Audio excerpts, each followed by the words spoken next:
Hello. How we doing?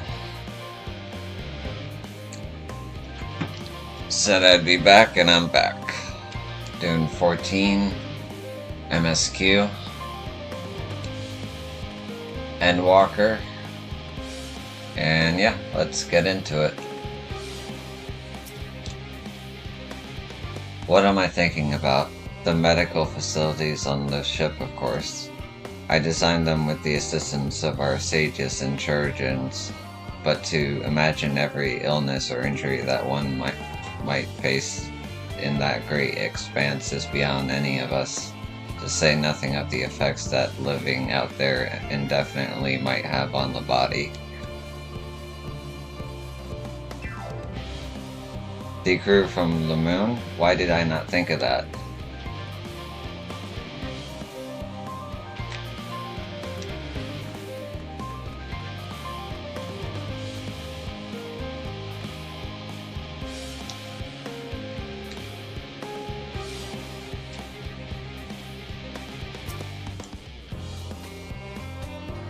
Aha! The end of the world is nigh, yet the work goes no faster. Schedules are such temperamental things, feasible one moment, uttered by Lux the next. And yet, I've never felt so alive. This one is beyond your hope. Only sleep can save her now. I can't stop now. I've got my second wind, or my second wind. Aha!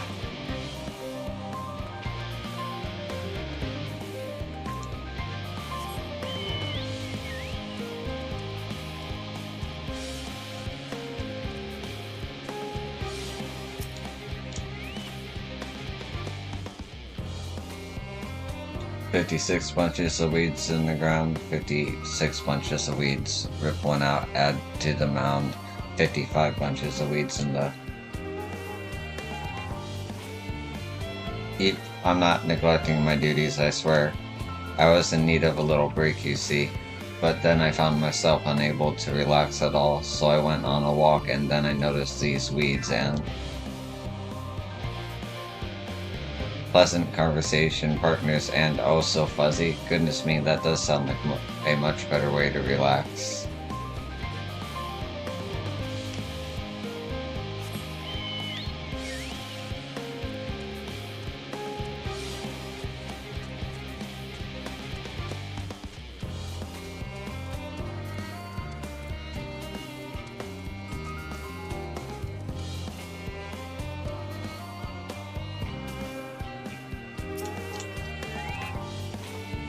Concerns? Nay, there's no point in worrying at this stage. It'll only make the work go that much slower.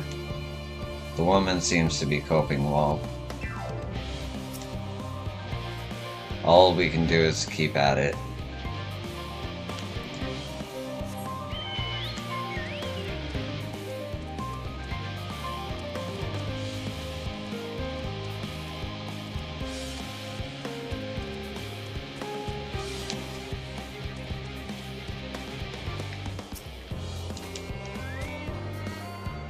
Apologies, but I am awaiting delivery. Whatever it is, it'll have to wait.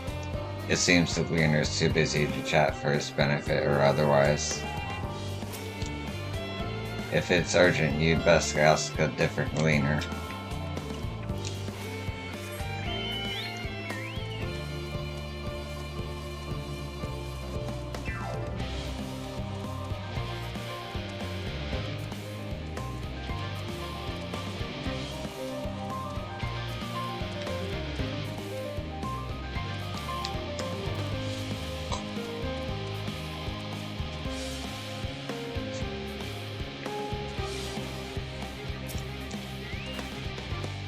Just leave me to my misery. The forum can appoint someone else. I apologize. I simply don't know what to do. How am I supposed to pilot the Ark if I'm already falling apart under the pressure? You know a starship pilot that I might speak with, truly? Well, then there's no time to waste. They can help me prepare for this monumental task.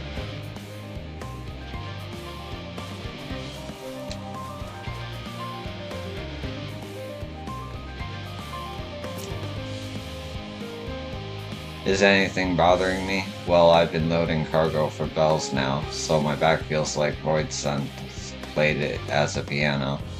My feet and knees are as drums and cymbals too. The greener seems fine if in need of a break. Sitting from the mightiest emperor to the lowest peasant who doesn't enjoy a good sit.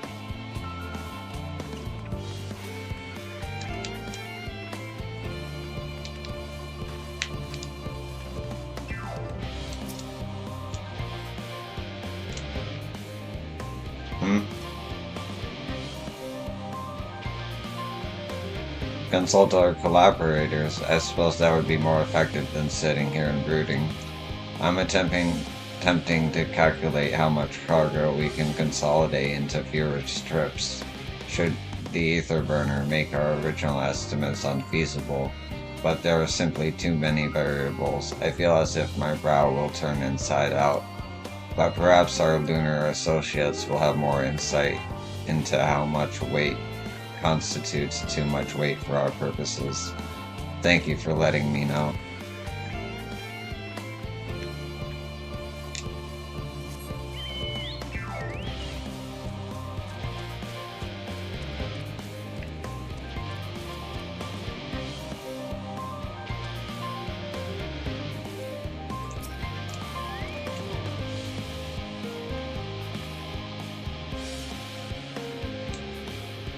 My face? What's wrong with my... Ow, perhaps I am a bit tense. I was tasked with ensuring that the proper fauna, and only the proper fauna, are brought with us to the moon. However, the suitability of a few species is still under debate, and I can hardly make the decision myself when I know so little about the environment up there. Including the Loporits in our discussion is a wonderful idea. I absolutely will, thank you. Perhaps their biology itself might offer some clue as well.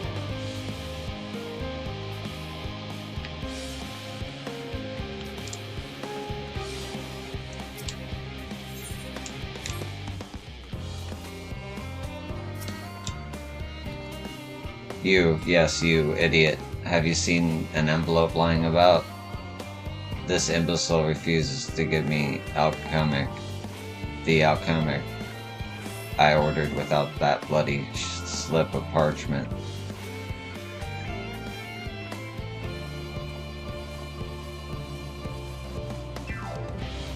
Unless your friends have a spell to make me remember where I dropped my damn envelope, I doubt they'll be more help than you. And you wasted enough of my time already. It would be unfortunate for all involved to inflict this man upon the Loporits.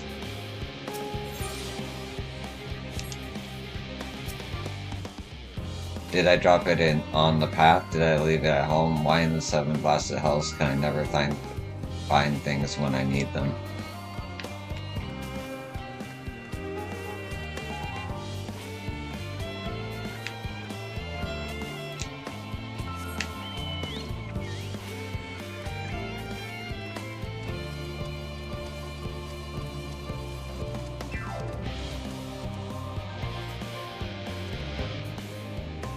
Wait a minute. Giggy. Mammoths, unlike those made of flesh and blood, can actually keep secrets, which is why we employ them here. Huh.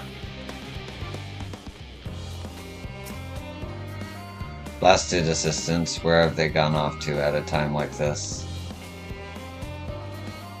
Beg pardon, but I have not the time for idle chit-chat.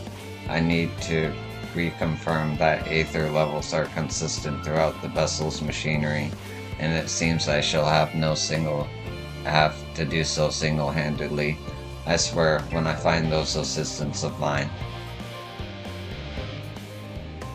The Loperates are willing to help. Why didn't you say so? At least they won't moan about how they checked 2 dozen times already and haven't slept in weeks. Lazy sods.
Have you heard anything of what's going on the moon? I have no doubt that we can make it up there. But the searching for a new star, part of the plan sounds awfully vague to me. I asked the forum, but they will only tell us that our collaborators have everything under control. Forgive me, but I don't feel particularly safe wandering through the sea of stars on God's knows what made by God's knows who.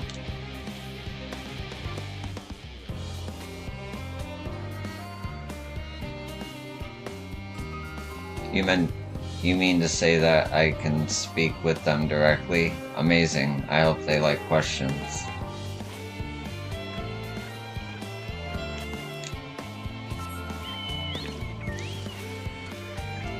Yes, last one. Hopefully.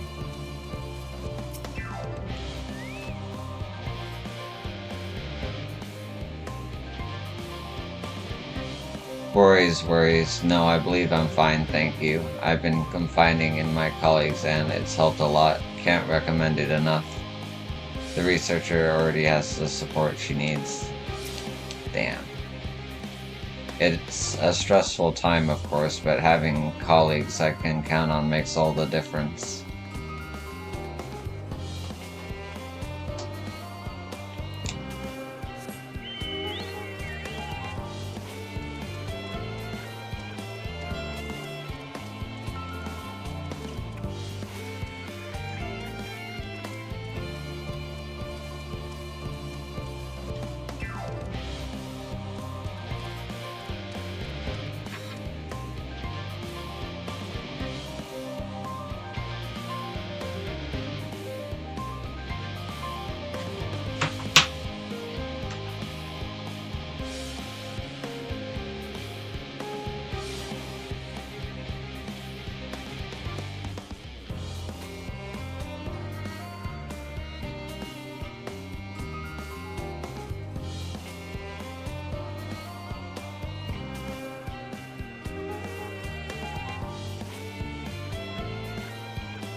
There we are. By the gods, my chest is tight. Am I dying? Is this what dying feels like? Oh, do pardon me. I didn't see you there. There is no cause for concern, I assure you. No cause for concern, even though we may need to depart at any moment. And if the whole design buckles under the strain, the entire vessel may explode on launch, claiming countless lives and dooming all mankind. But that is highly unlikely. Yes, highly unlikely. Highly. Our visitors can help me triple check for structural flaws, you say. Why, that would be wonderful. I'm breathing more easily already.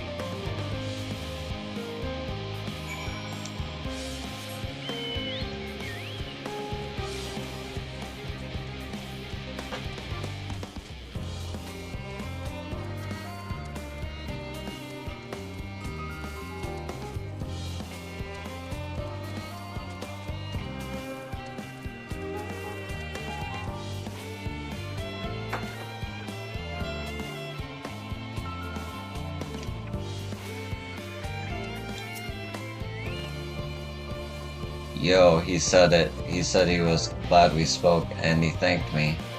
It was all worth it after all, wasn't it? Even the mistakes we made, because now we can tell them what not to do.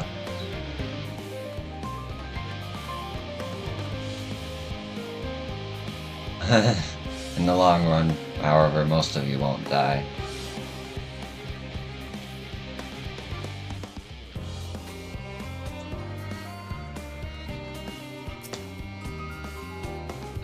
A little privacy, please.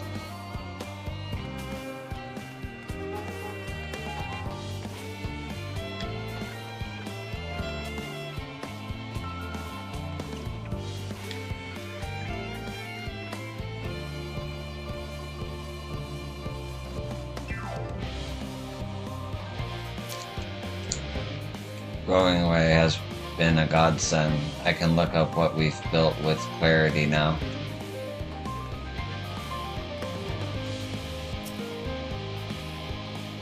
Behold, Dio, through thine efforts, word hath spread throughout Labyrinthos.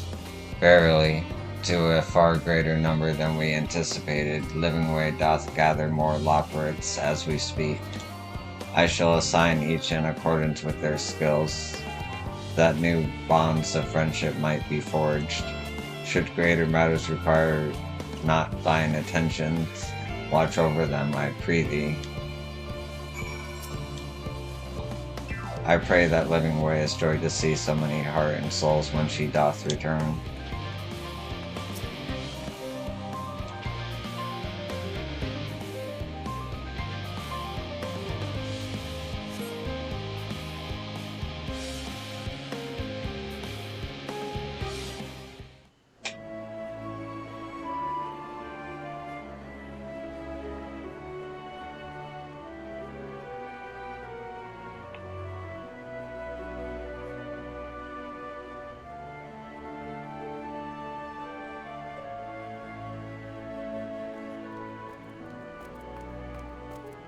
Phew!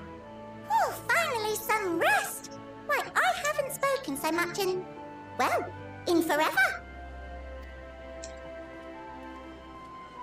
Lively, isn't it? The town is abuzz. Everyone eager to meet with our friends from the moon.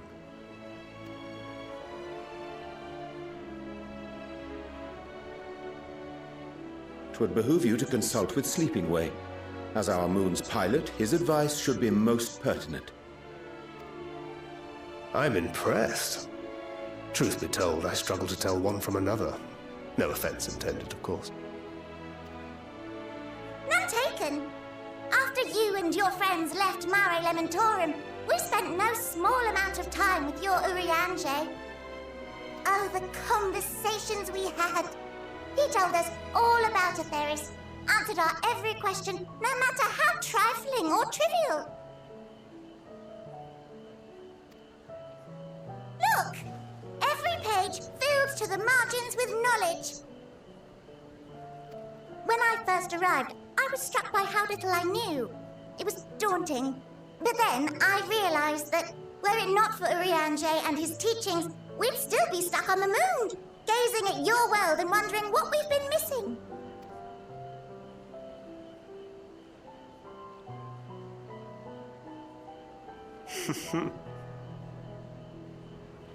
What would they think if they could see Urianger now? I dare say they'd be more than a bit surprised. And impressed, no doubt. Master Louisoix, Minfilia, Papalimo, and not to forget...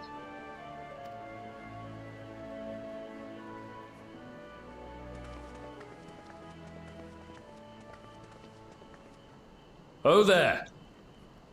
Heard there was a visiting expert who we might bother with a few questions.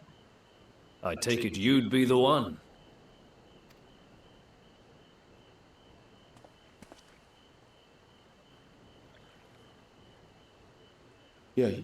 Yes, I am.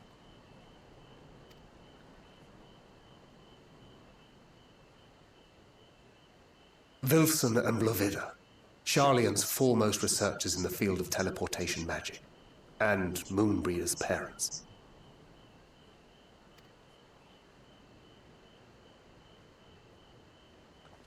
It hath been some time. Tis good to see you in good health.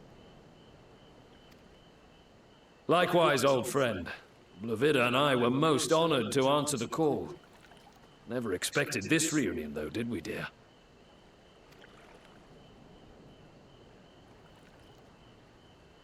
I'll say, the nerve. Sending that letter, then running off to the gods know where.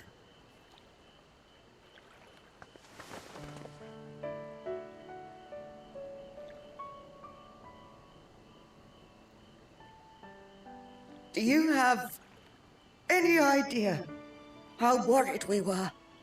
She looks like her mom, or like her daughter. I'm sorry. 'Twas remiss of me not to deliver the news in person. No, more than that. 'Twas I who... Our daughter was disillusioned after Master Louisoix left her behind. The day the Scions called upon her was the happiest I'd seen her in years. She made her every choice of her own free will. No one could have ever forced her to do otherwise. Don't blame yourself for her death. Celebrate her life. You know that's what she'd want. If there is one thing we resent you for, it was that we could not be there to mourn her with you. Reading the words you penned in that shaky hand, we must have cried as much for you as we did for her.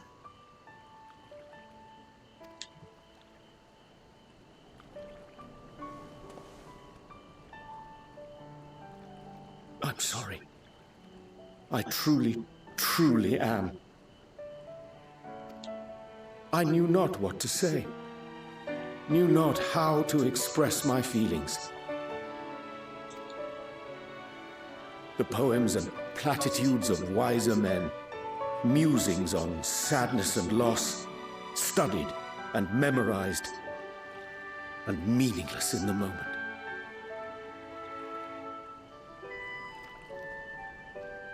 Silly boy.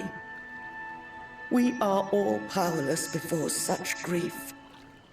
Even now, try as I might, the words escape me.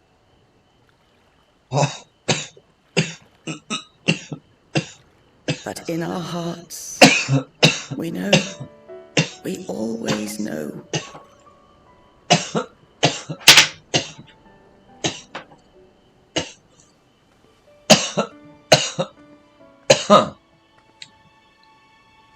I remember when you were young, how the lads teased you for choosing the company of books over others.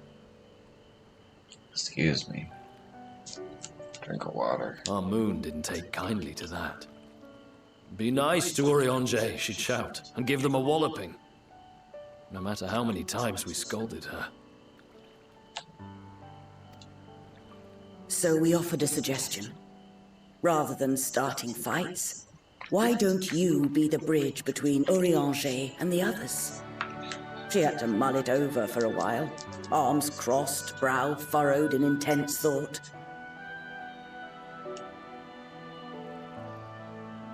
But from that day on, she never let you be alone. She'd drag you outside to play, pepper you with endless questions, read the same books you read, all to try and understand you that much better. I'm sure it was annoying and exhausting at the time, but she only ever had the best of intentions. And look at you now, at the center of the crowd. The reason there even is a crowd, having brought these people together. You've no idea how proud we are. To see the boy, our daughter, trusted and believed in more than anyone, grow into the man she always knew he could be. I can see her in you too. Feel her. She walks with you wheresoever you go. So thank you, Urianger, for being who you are.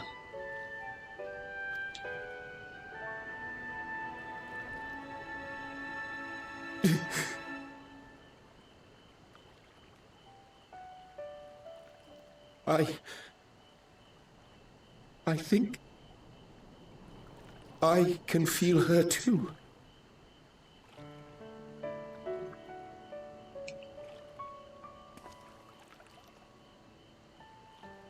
The truth of her life. Not sorrow, but hope and love.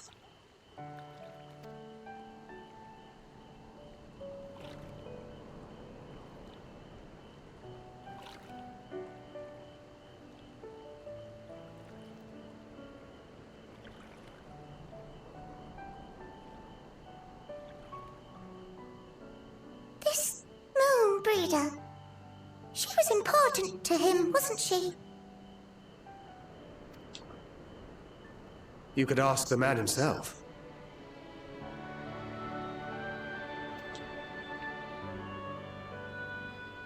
Oh, no. But watching this exchange reminds me how much I've yet to learn about your world. And its people. You can live here your entire life and hardly learn a thing. Huh. And that's why it's too soon for this to end.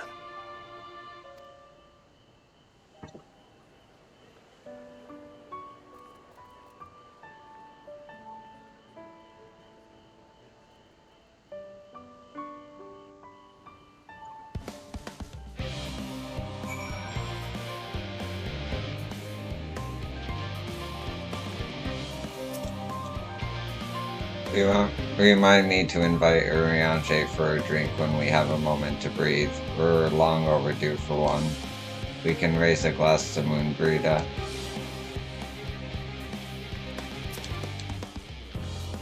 Oh, you must be one of the Scions, correct? Thank you for caring for my daughter. The time she spent with you was all but too short, but I know she was proud to have you as comrades. Urianger is too, I'm sure, and I certainly feel better for knowing he has good friends to look after him. See that he comes home from time to time, will you? The classical Rogadan language isn't so different from Eorzean. Did you ever wonder why we named our daughter Moon's Bride? When I first held her, the moon was shining, silver and full. The whole world seemed to aglow. I knew it had chosen her, that she would be a beacon of that self-same light. Of course, we'd later hear our fair share of jokes about how we ought to have gone for a son instead, with how bright and stubborn she was. But fiery as Moonbreeder was, she was always kind and gentle.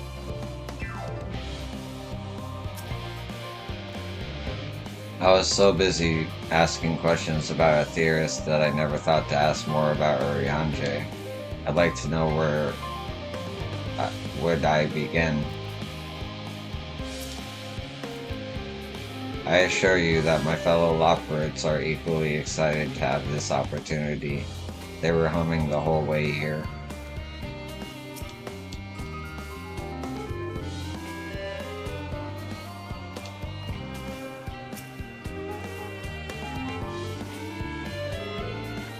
We spent so long gazing at this star,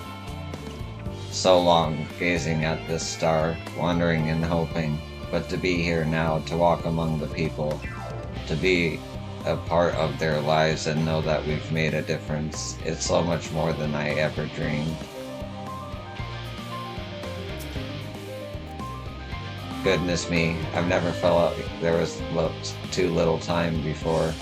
There are so many people to talk to, so many things to learn.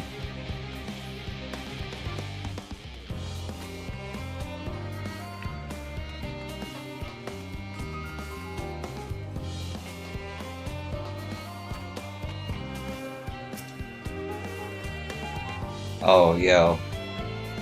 Be assured that I am fine. I am.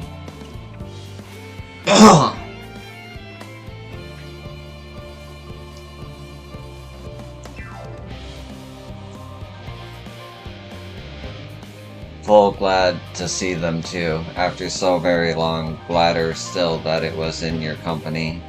As difficult as it was to accept their kindness, 'twould have been far harder had I faced them alone.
Oh.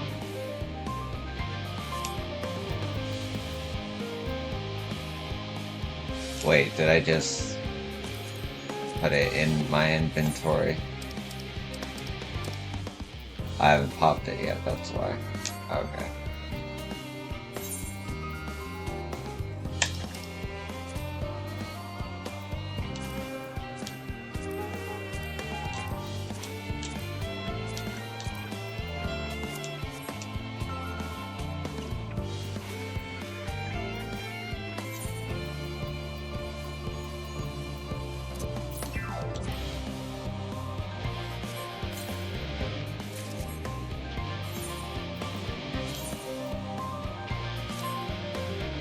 There we go. Much more cohesive.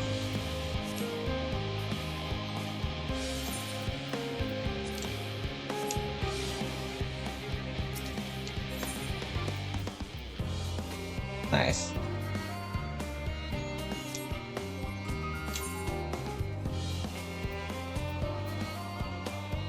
$5.23, so almost be $5.25. 550. Alright. Thou hast my gratitude for lending courage to the Loperids. Not desponded to rest on their laurels, several of our guests have elected to accompany my countrymen to their stations. Some few may still come hither seeking counsel, and so shall remain to aid them as need be. If thou art needed elsewhere, do not let me detain thee. As a matter of fact, I was hoping you might check out on Alizé. Last I saw, she was struggling to carry an enormous pile of boxes out the west gate. I could go myself, but we both know whose help she's less like to scorn. Not to mention that, much to my misfortune, I can think of several other things I ought to be doing. Until later.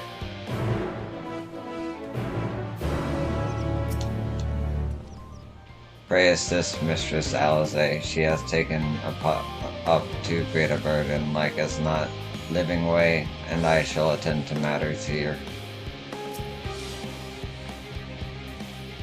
Okay, same dialogue. Okay.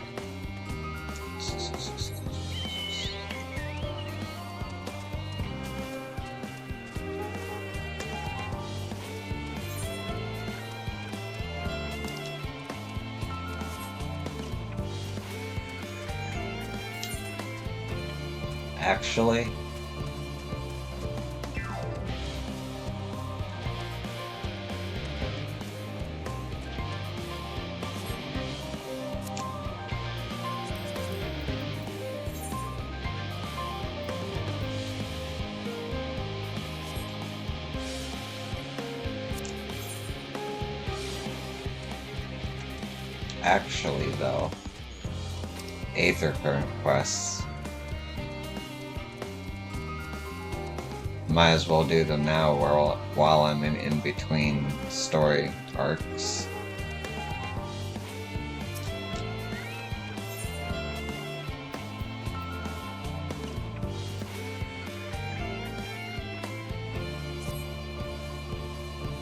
Oh, what am I to do? Oh, you're that adventurer who helped out the students of Baleston, aren't you? I suppose it matters not to you, but my son seems to have run away.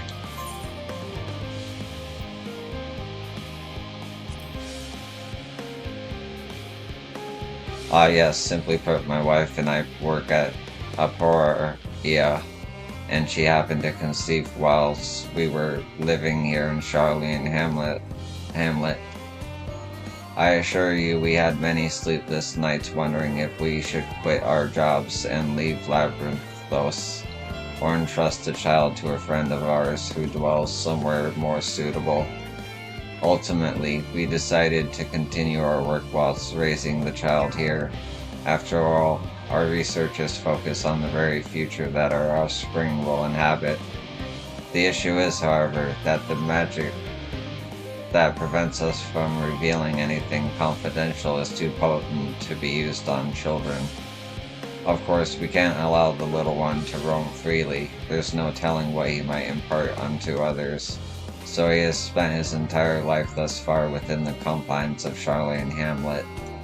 We recently had a slight spat with him, and, well, he decided to flee. I imagine me going after him would only make things worse. Could I ask you to talk to him in my stead?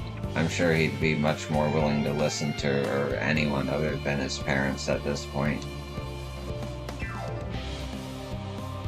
Thank you. Purple Lane, my boy, is most likely in the plaza in the east. I cannot imagine he struck out any further on his own.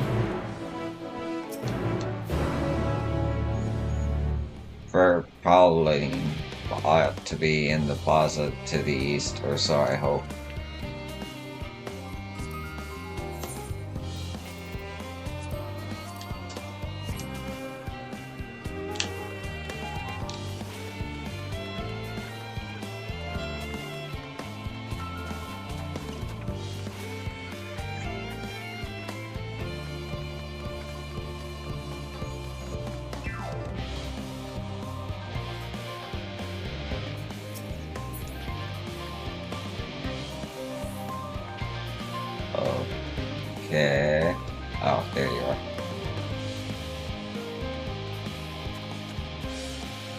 For, for Pauline.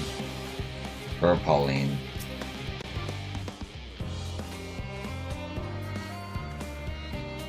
What? Who are you? God damn it. Gotta love chasing kids. Alright.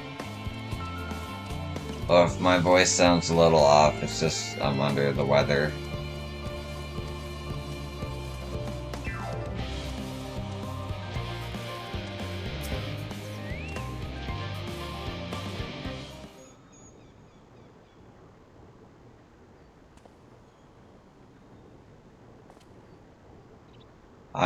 I am not going to go home so easily. You probably won't believe me either, but I've noticed that all is not right in Labyrinthos. Why don't you try telling me? I'm interested.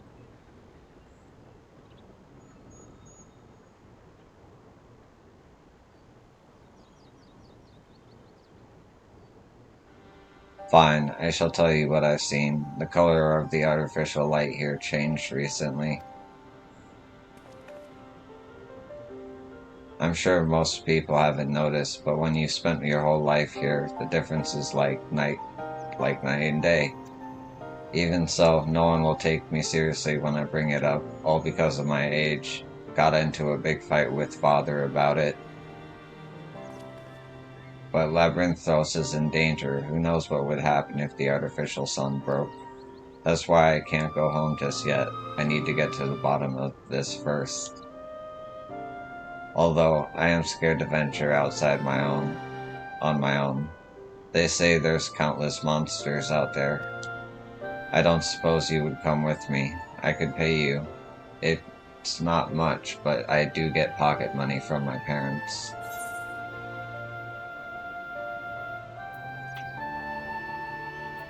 You don't need to pay me, kid.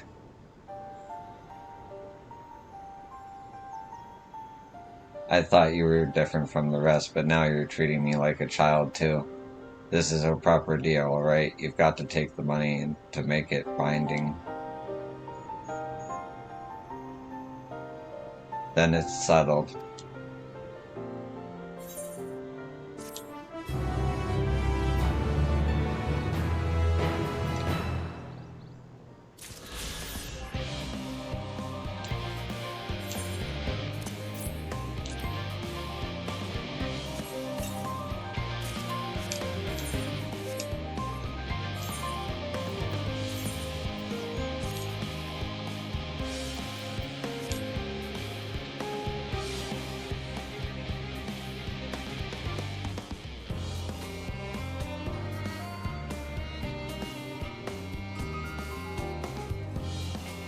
Oh yeah, I can just zoom in.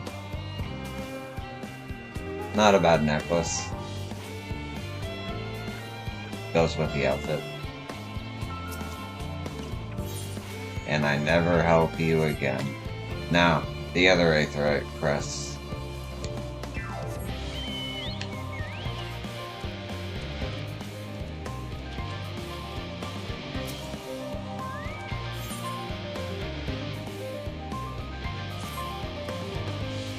You're a visitor from Charlian, aren't you? You do have a worldly look about you. As a gleaner, I too have journeyed far and wide. Tell me, where is the farthest you have ventured?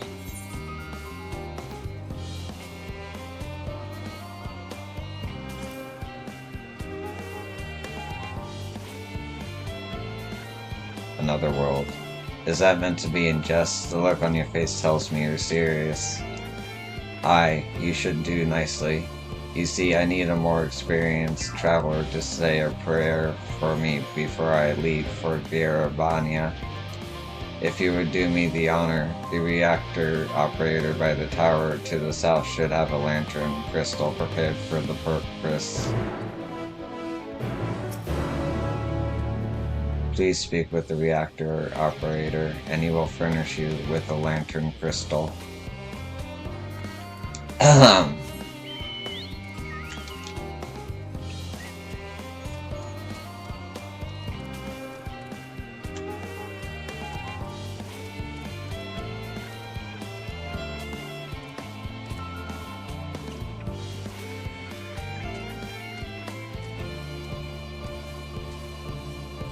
Where are you going?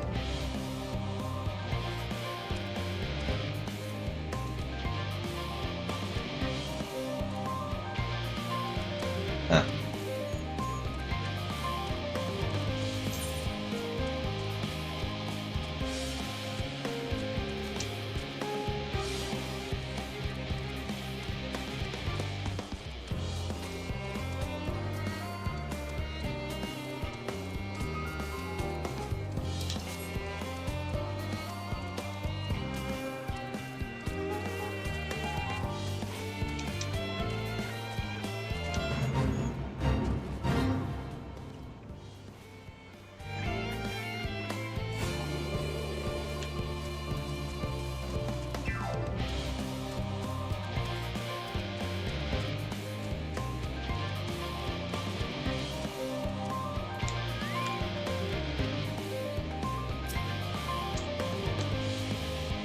Are you here for the crystal? I hope it does some good for that gleaner. Those folks need all the luck they can get. Lanterns light the way through the darkness, a tool which can mean the difference between life and death. They are synonymous with safe passage, and as such, it has become custom in recent days to imbue the crystals inside with the prayers of a more seasoned traveler. And today the traveler is you. Simply face the crystal and pray for the safety of the traveler to be, if you will.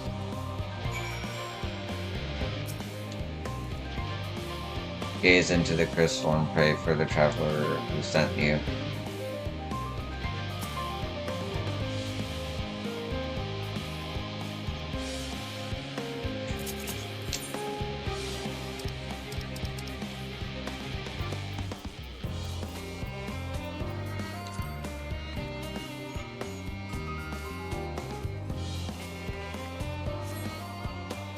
A colleague recently told me about the power of Akasa, a concept taught in Radsa 10, and how it reacts to strong emotion. I wonder if this method of praying to a crystal is a manifestation of that power. Well, that should about do it. With luck, your prayers will help guide the gleaner safely through the perils of his journey.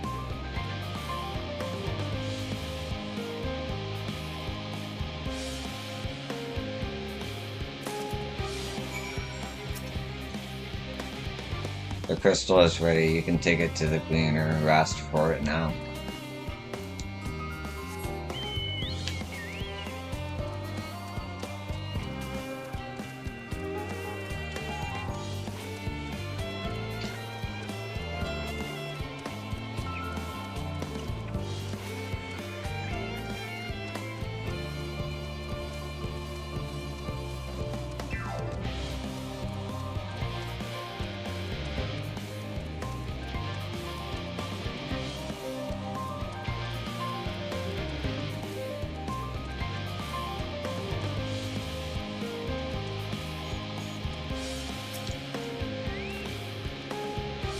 Do you have a lantern crystal for me?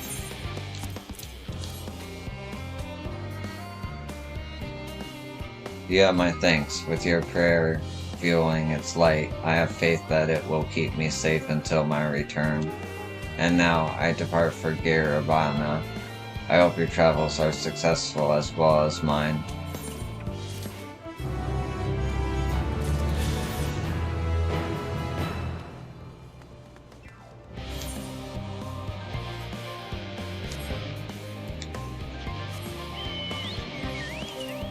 Okay, and that's all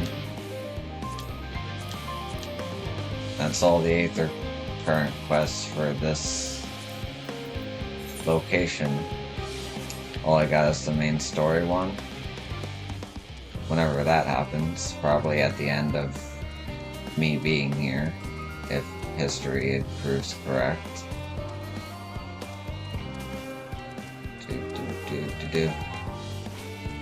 To Alizé.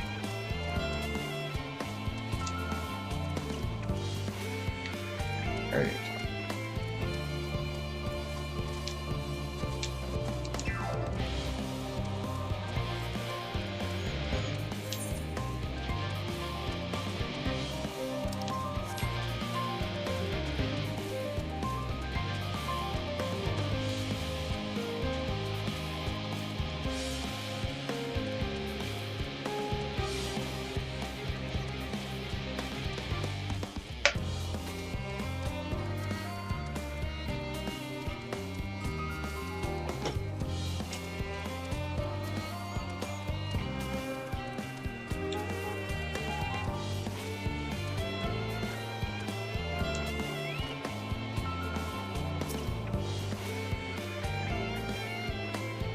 Yo, what are you doing out here?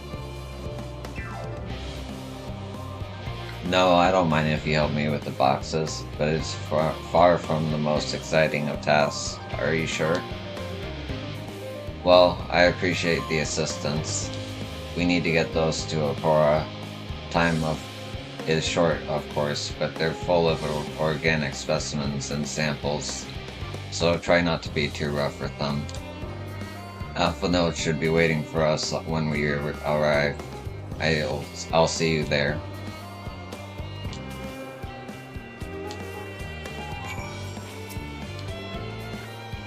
I can't shake the feeling that there is more of these than when I started. Did I pick up an additional crate somewhere?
Oh, you're helping with the crates. Wonderful. You can put that there with the others.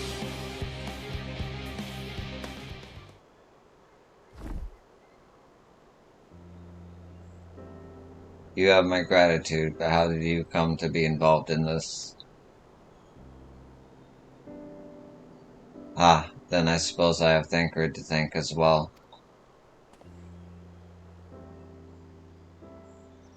If you're wondering why we were tasked with bringing these boxes to Aporia to begin with, so was I.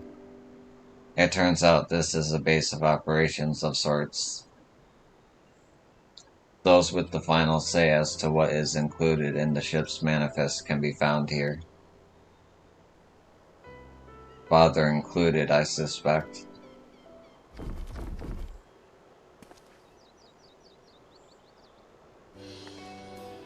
That should be everything. You carried all of that at once. Are you trying to injure yourself? Oh hush, they're lighter than they look, and not everyone has your delicate arms.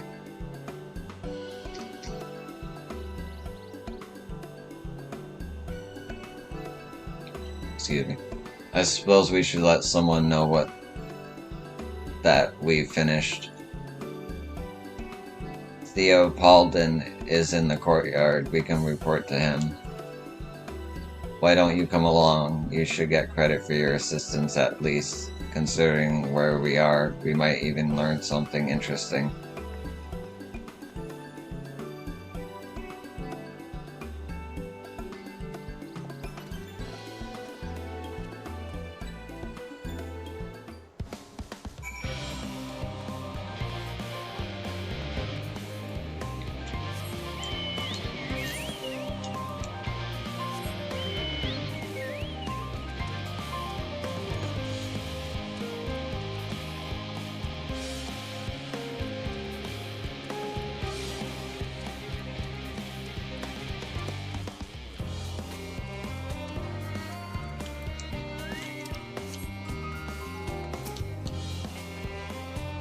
This must be Theo Pollen, then.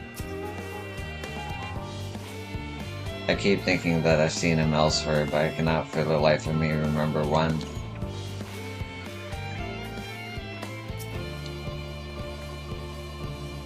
Gods, it never ends, does it? Sigh, what can I do for you? We brought samples from Charlie and Hamlet, Series 110. The crates are by the entrance. Ah, thank you. I had expected one of my colleagues, but we were dreadfully short-handed.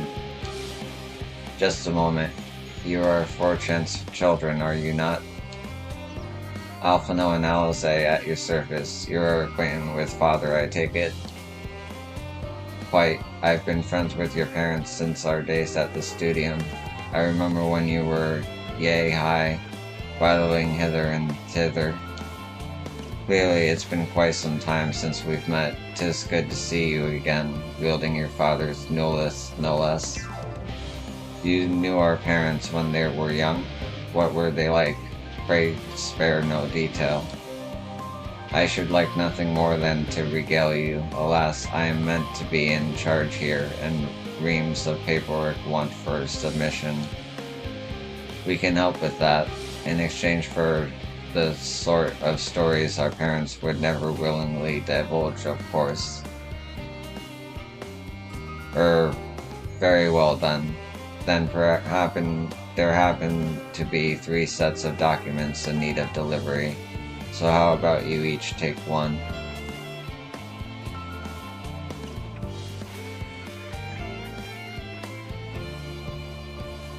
Wait right there.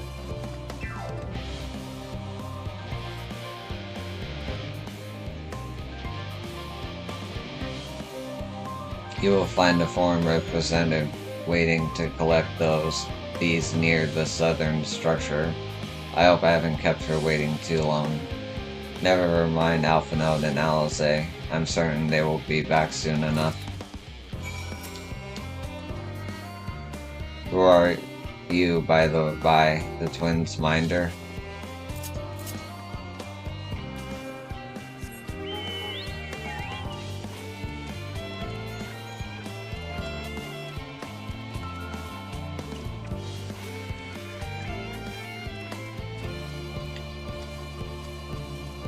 That was lucky. Are you not one of the Scions of the Seventh Dawn? I thought you were meant to be working on the Aether Burner.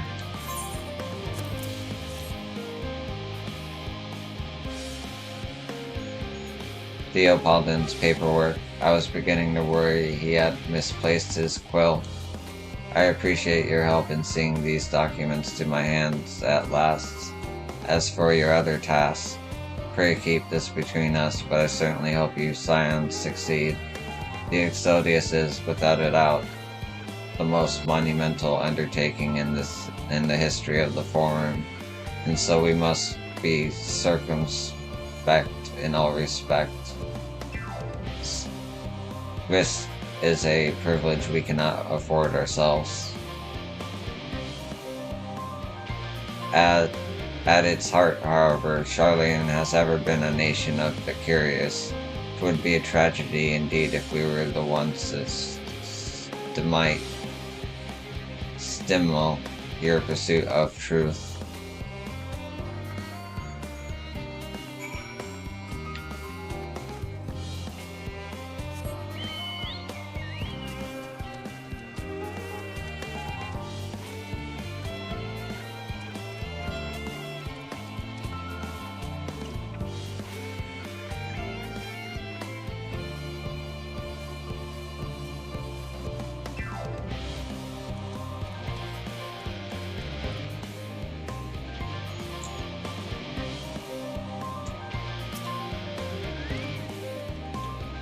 Quick and efficient. I dare say you have a talent for this work. The twins' papers only needed to be delivered to elsewhere in the facility, so they shouldn't be returning any moment.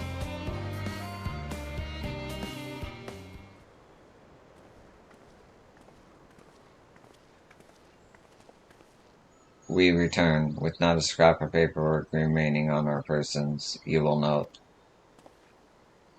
You both have my thanks, and my apologies for sending you on an errand far below your ambitions. Why, even as a babe, you struggled out of your swaddling clothes, and...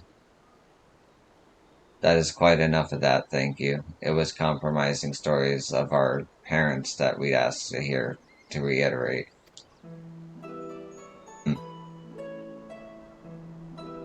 Of course. I've known your father for so long, I must have something. Well, as you know, part of why the Levier name garners such respect in Charlian is your family's storied history. You two can trace your ancestry directly to those who came aboard Nirfump's Hope, a lineage few can claim. I've never thought much of it myself. It's not as though our forebears founded our nation. They were simply there when it happened. Nevertheless, it has traditionally been a point of pride. 'Tis why Necropunk's pronouncement renounce the ways of war and pursue enlightenment through knowledge and reason has ever been our family's creed. Until your grandfather's time, Archon Louis Swan looked not to Nerpump's words, but his deeds. He asserted, in defiance of his peers, that choosing to save the great and the small from the rising tides was the true mark of our founder's virtue. Perhaps it was his expertise, his knowledge of ancient prophecy and the fall of civilizations that led him to conclude to eschew conflict at every turn, was to consign mankind to his doom. There will ever be conflict and calamity will follow thus. To ignore the plight of those one might conceivably save is not wisdom, it is indolence. Oh, that's where that came from, okay.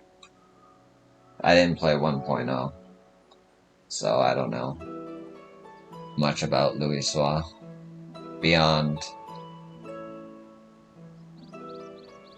the Bahamut raids, which I have yet to finish, and a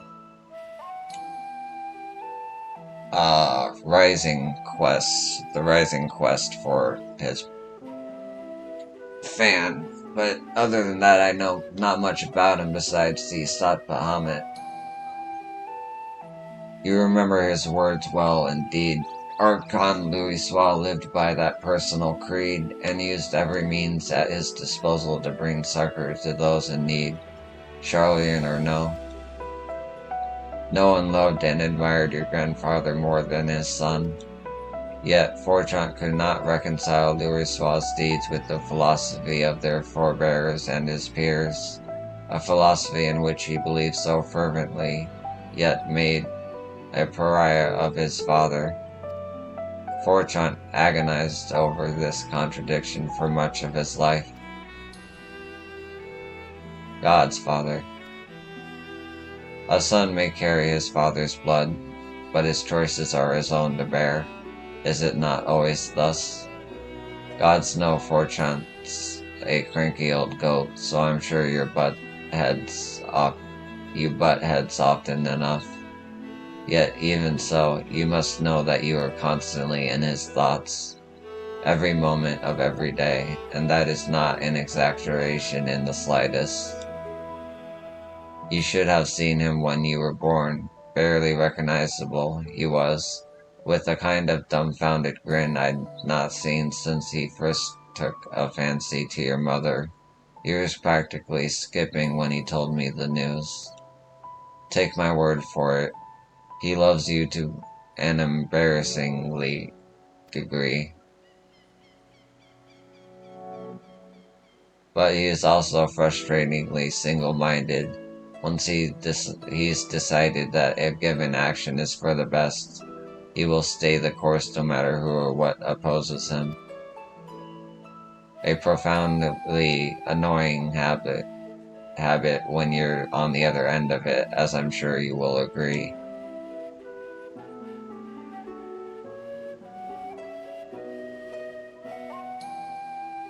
I'll say.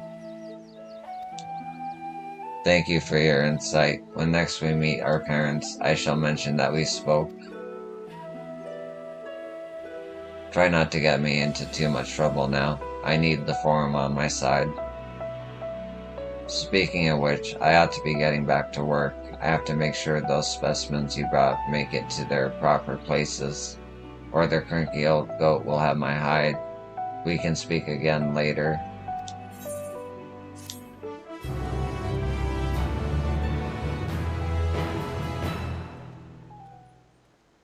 Hail, you three. Graha, surely Coco hasn't driven you out of the forge already. For better or worse, no. However, he has sent me a task that requires more than my single pair of hands, and here you are. I could use at least one of you, but I won't object to more. Unfortunately, Alize and I have prior commitments, and we have delayed too long as it is. What about you, Yo? Can you spare the time? Perfect. This shouldn't take long.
There we go.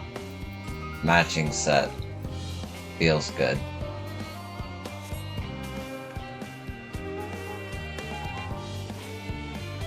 I feel like I got a similar set in Stormblood, but I like the color.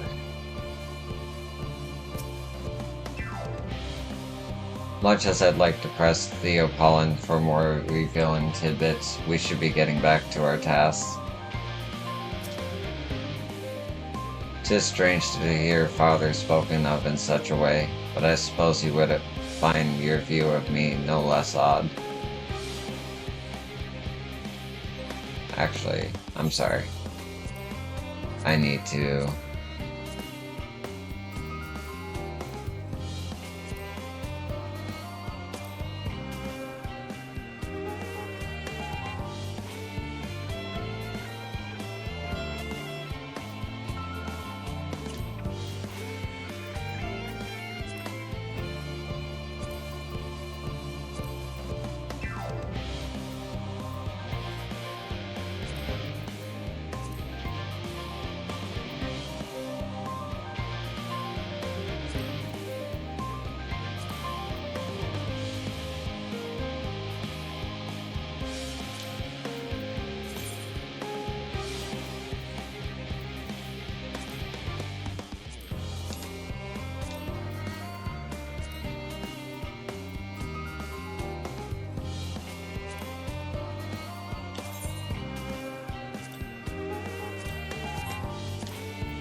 Okay. Now I don't have to worry about that for a while. God damn it, weapons. I forgot about weapons. Well...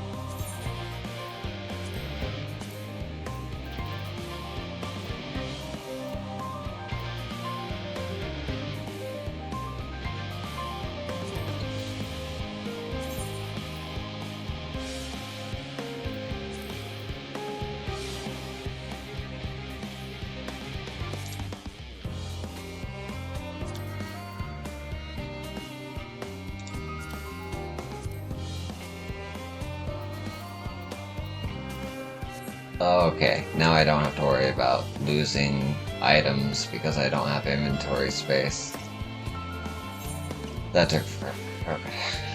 In the event that our, and I quote, promised heap of adamite falls right out of the bloody sky and into my lap, Master Kakol wishes to be ready to put the proverbial hammer to anvil at a moment's notice. To fabricate these parts, however, he needs the flames in Coalhold's forge to burn hotter. He sent me to increase the amount of ether being funneled to his furnaces. The flow of fire aspected ether in Labyrinthos is regulated by an elemental reactor south of here, to which I have borrowed the key. The adjustment will require 2 people to carry out safely, but I can explain the process when we arrive. This is where we part, then. We'll see you in Charlottean Hamlet once the adamantite arrives, if not before.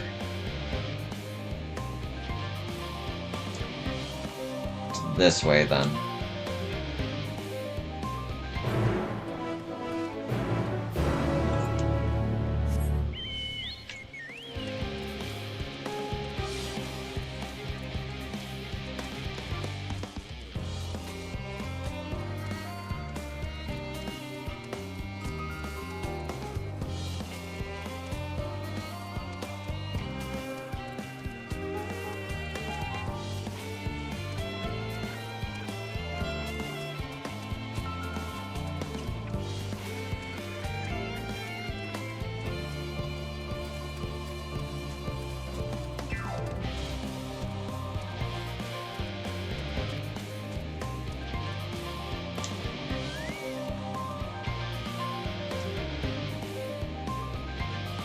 I'm just gonna take a quick restroom break. I'll be right back.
Okay, I'm back.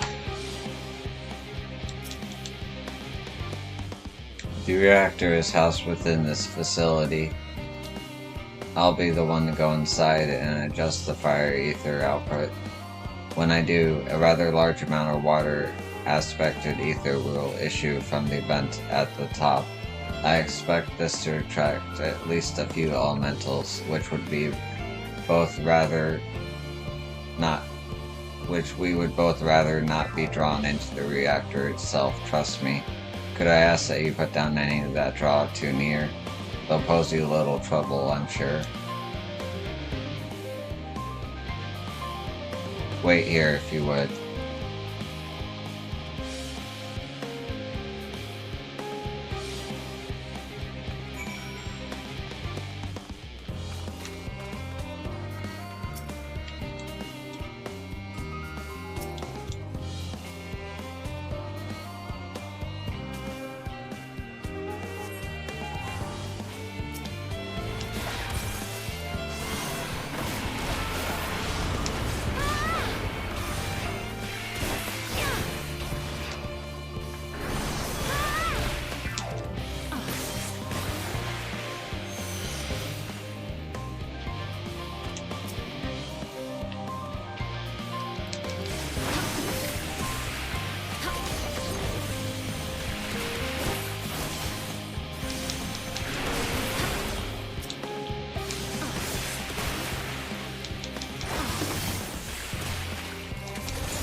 Did everything go smoothly out here?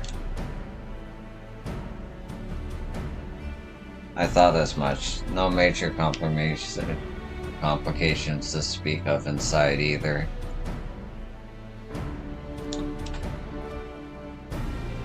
And the water ether appears to be venting properly. I expect Coco will have seen a difference in his forge flames by the time I return. Since I have you, there was another matter I thought to discuss with you. Nothing terribly important, merely something I've been considering. Part of this shared with everyone. Yet you and only you have been to Ellipsis. As we have established, refined adamantite is a product of Alag, of the Empire's twilight years, in fact. It was a material which saw much use as part of the Allagan's effort to extend beyond the bounds of this world. Excuse me. Dalamud, of course, being the most prominent. Of those who would push further, expand Alag's empire to encompass the heavens and the stars above, perhaps the greatest was its infamous technologist, Amon.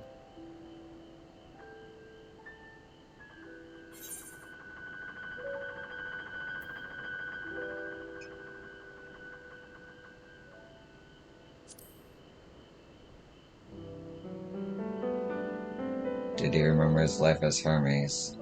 I believe he had his own reasons. There is no evidence to suggest that he retained memories of his former life.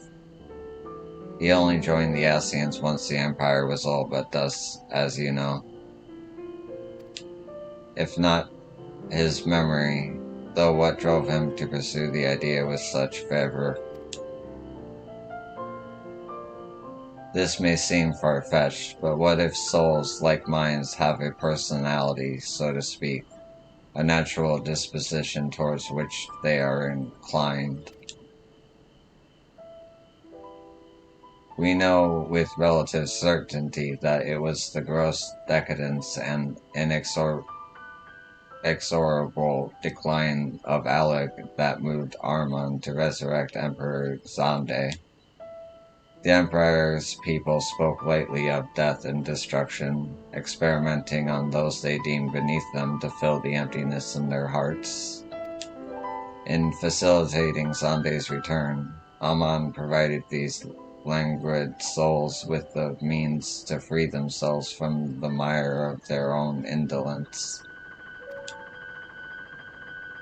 Or would have, had not Xande been convinced by his own death that life itself was meaningless.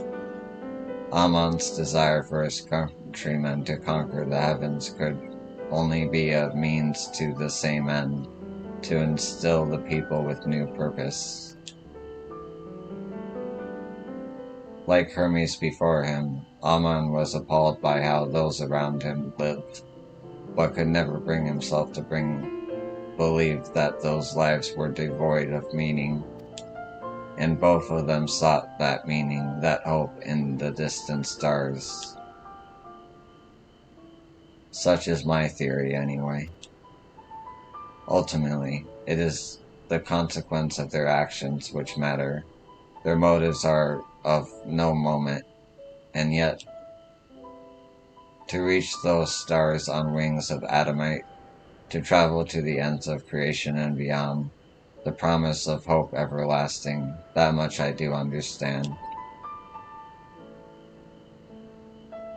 But enough musing for now. Why don't we see how Kokol is getting on?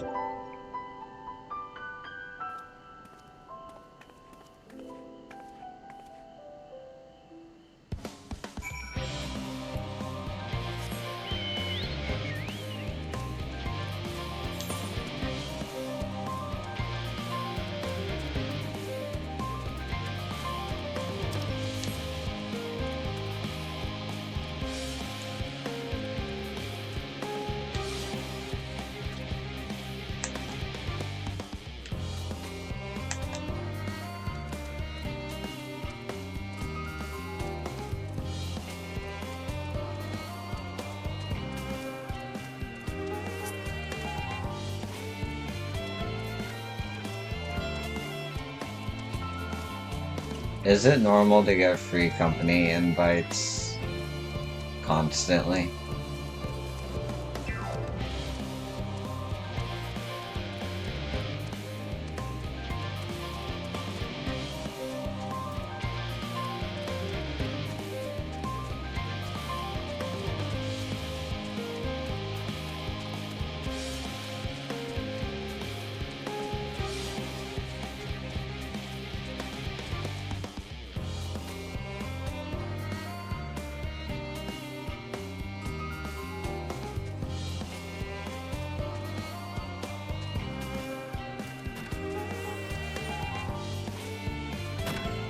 Just chopping wood.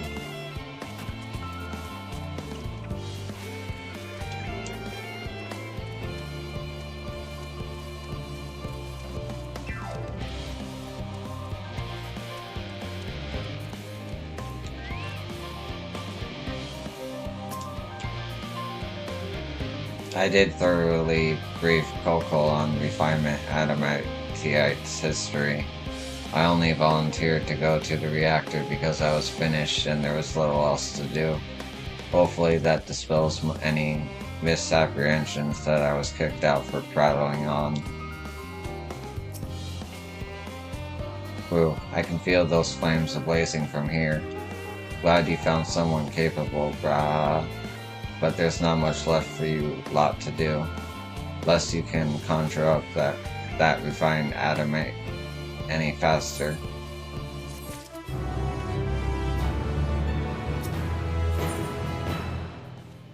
Oh. I forgot about the head.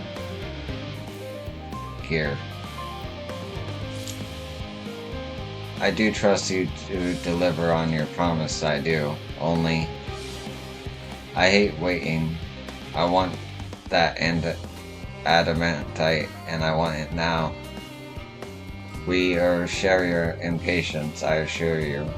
Is there truly nothing else we can assist with in the meantime? I wish this sitting about unbearable. Pity the forum frowns on recreational explosions. Well, so long as they can't prove it was premeditated. Get you gone. I've mistakes to make. In that case, I suppose I should go return the key to the reactor. I'll have one more look to make sure that nothing has gone wrong, unintentionally or otherwise. I'm certain there are better uses for your time, however. I will join you and Charlie and Hamlet anon. Any smoke rising from the building behind me will be entirely unrelated to what I didn't say. Got it? Dude, smoking. Alright.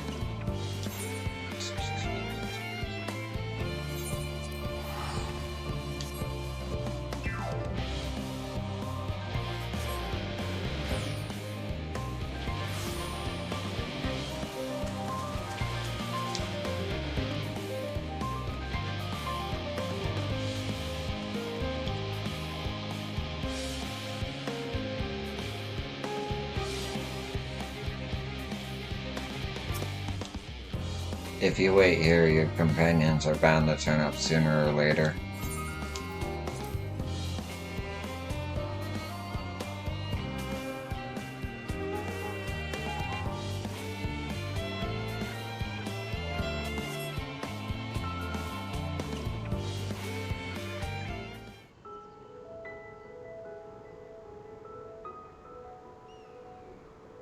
All set, I take it? We finished what we could. Delivered supplies, tracked down escaped animals. Trivial tasks as they may be.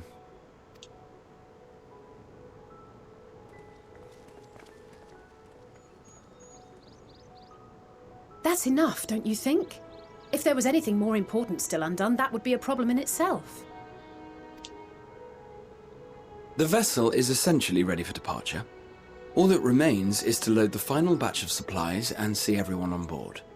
Once we've readied the ether burner, that is. Ah, had a feeling we might find you all here. Our consultations with the Loperates, too, have run their course. Pleased I am to say that our researchers' concerns have for the most part been allayed, though some insist on making adjustments to the very end. For their part, Livingway and her peers have graciously offered to stay and keep the people company, lest any lingering queries go unanswered. All that remains is to wait for the refined adamantite. Alphino, are you there? It's me, Cryle. Your special delivery has arrived. Round up everyone and come to the harbour at once.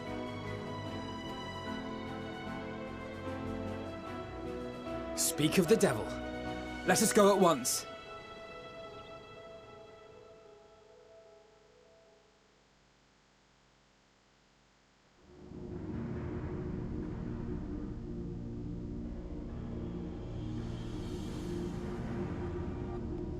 Forgive the intrusion, Master Fortuner. I bring urgent news. A great commotion has broken out in Scholar's Harbour. Your presence is requested with all speed.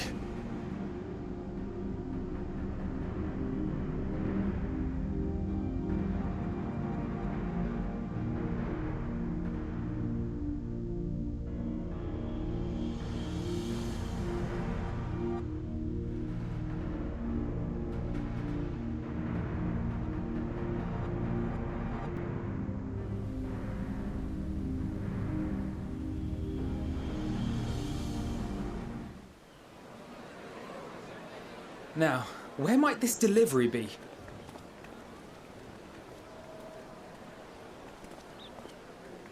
Oh.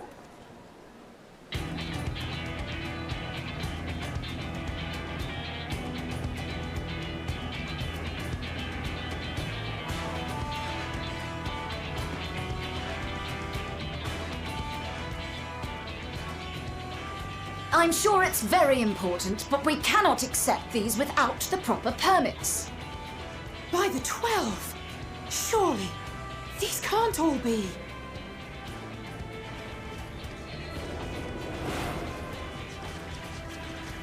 Hey.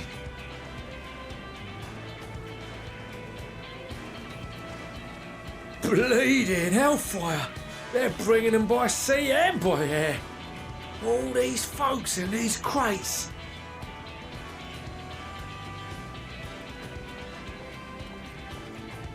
And more on the way. Got your adamantite right here. A bigger haul than any of these sorry bastards brought, and that's no lie. Yes, because you were charged with seeing the shipments from Gridania and Uldar here, along with your own. Give credit where credit is due. Sounds like the sorry whinging of a sore loser. An hypocrite to boot. Ain't no way a scrawny whelp like you took a dozen steps inside a Dalaman shard. I'll have you know I went all the way to the entrance. Furthermore, 'twas my contacts that enabled us to enlist the cooperation of the Sky Pirates. Left you outside so you wouldn't get anyone killed, did they? Well then, credit where credit's due, you did a right fine job sitting on your ass. Take that back. Make me. I will not stoop to your level.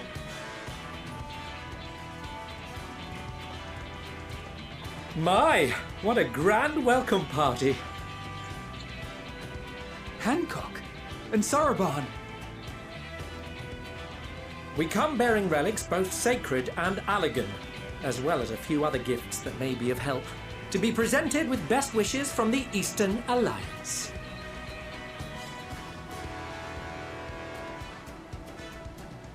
I myself have come with a sacred relic of Rayson Temple. 'Twas passing fortunate that Senri's dango craving brought us to Kugane. We arrived precisely as Hancock was making his arrangements.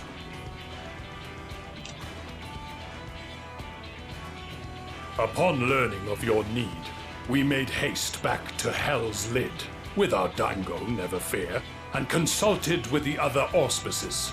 All consented to the lending of Tenzin's legendary Phoenix Blade for this noble cause. Nice. Suzaku and Seiryu were nevertheless worried that it might be lost in transit, however, and insisted upon accompanying me to Onakoru, where I had intended to entrust it to our Confederate allies. I thought instead to give it over to Hancock when we chanced to cross paths yet again. But alas, Seiryu remained ill at ease and ordered me see the blade into your hands personally or die trying. We did, of course, need quite the impressive vessel to get it all here in time. Fortunately, our majestic associates have been more than helpful. 'Tis an honor to join the Warrior of Light on another adventure, they tell me.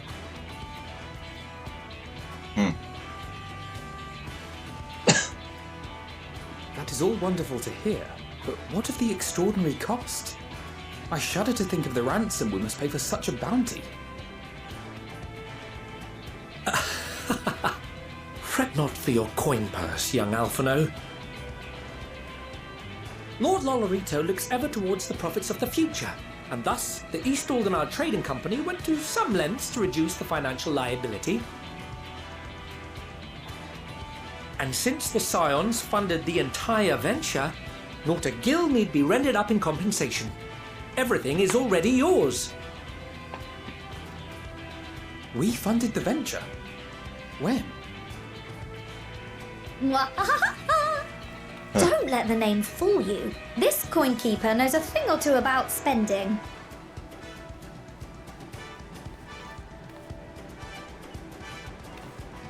it comes to capital investiture, a sprinkling of gil here and there will not do. You need enough savings to make waves when it really counts, which is why frugality is paramount. I love Tataru. We also had the benefit of a generous patron. Generous being rather an understatement.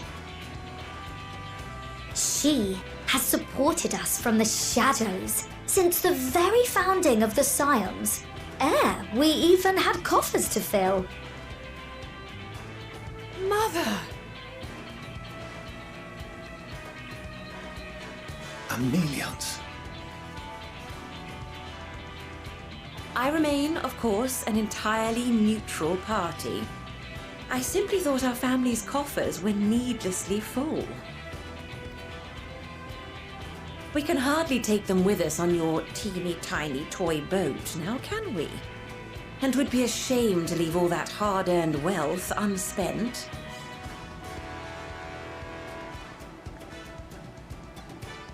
Waste not.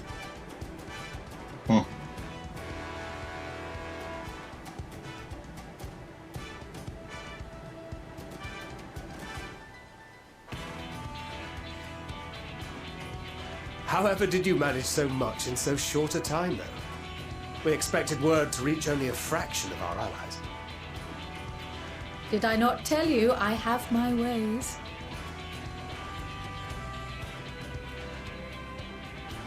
Erenville, you were involved too. I received a letter from Cryo after we parted ways in Labyrinthos. She explained what the Scions were trying to accomplish, and why you might soon require the services of the Gleaners, spread across the world as we are. I pray you do not interpret this as a betrayal of Charlie. I accept that the Forum's aim in pushing us to our limits was to preserve what knowledge we have, and I bear you no ill will for it. Yet, in collecting that knowledge, what I came to appreciate most about our star is that there remains so much we do not know. That is why I chose to help the Scions, to combat the obliteration of those countless undiscovered wonders. I held no illusions that they would be less demanding taskmasters, though, rest assured, if I had, I would have been sorely disappointed.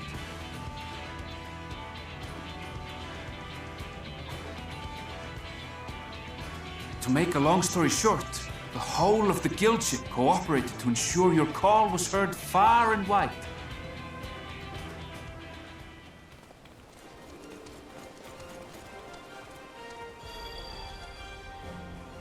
What's this about a ship that can fly to the moon? There we go. We need a Sid. And why didn't you mention it sooner? The one time you don't beg my aid, your problem's a bloody ship that can fly to the moon. I'm saying. Sid, you brought the team. Of course. Garland Ironworks' finest. You need only point us towards my new favorite ship. Oh, it's Alpha. Sweet. Oh, I nearly forgot. We stopped by Whirlint before coming here and picked up a package from Gaius. He's still of the mind that actions make for better penance than words, contrite or otherwise, so we offer none of the latter.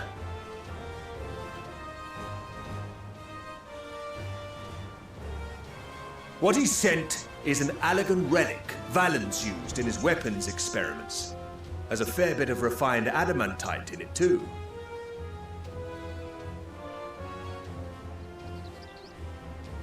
As you like us not suspect, we've also brought adamantite for Mordona's Dalamud shard.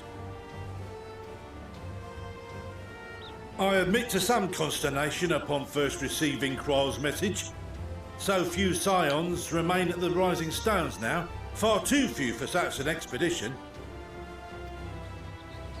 However, the Gleaners were able to secure us reinforcements.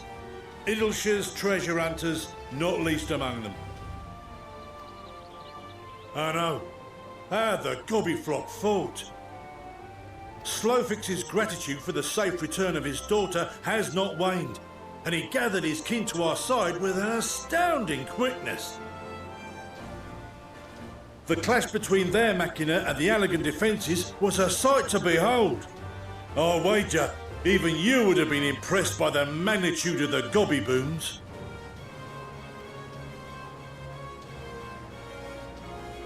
Fascinating as all this is, I fail to see how it explains your presence here. Does Razat not have more pressing concerns?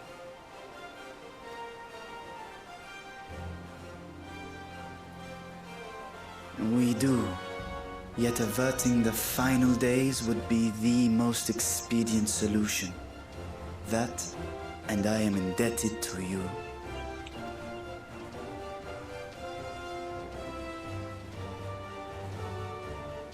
Though they chose to take their leave of Thavnair, those you saved in Galimund remain my people. My gratitude is beyond words. 'Tis appropriate that I aid you in kind. If in the doing we bring salvation to others of this star, so much the better. You will recall that I spoke of my father, Midgard Sommer, and his journey across the great expanse. As he traveled betwixt the stars, his resplendent scales drank of the ether in those nigh empty surrounds, and imparted to him the strength to persevere. Thinking they might further your cause, I called out to my kin for consent. Ashdaya's answer was silence, as ever. Tiamat and Chrisvelgre, however, responded favorably to the suggestion. My sire, too, stirred from his slumber long enough to speak and say, "Very well."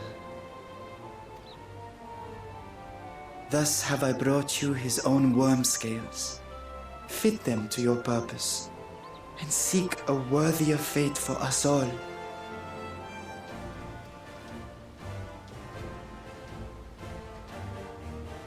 You'd be hard-pressed to find someone else so familiar with the unique properties of dragon scales. So I invited myself along.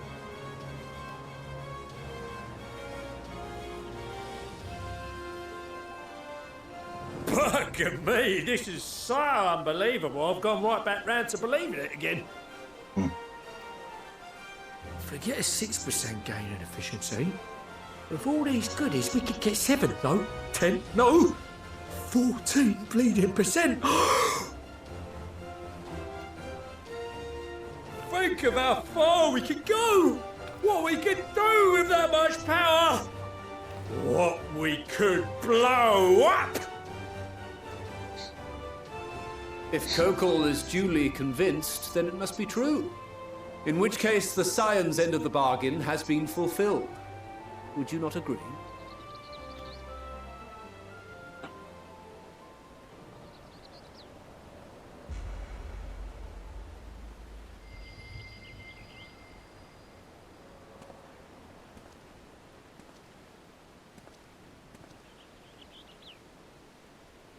Yes, Father?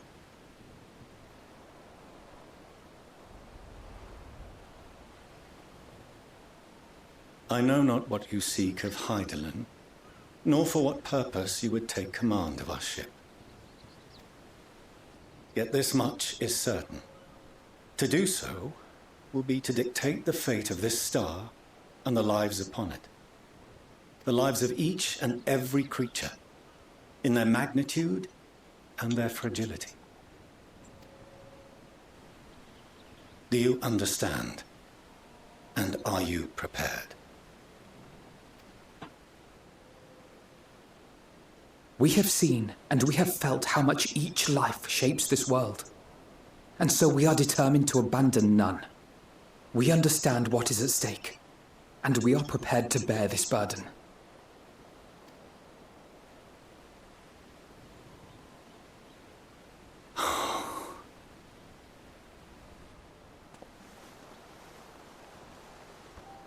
Then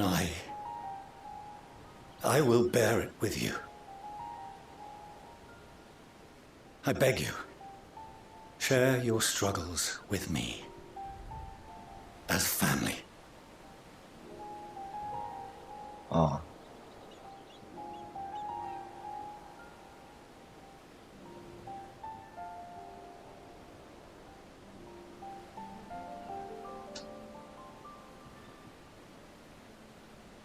You grasped my fingers with such tiny hands the day you were born.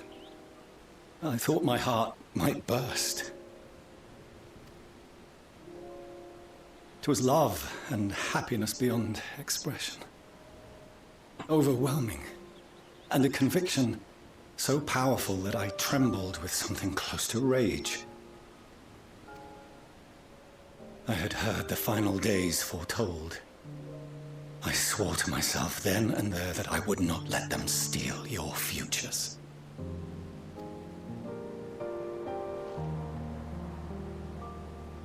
The great exodus would succeed, must succeed.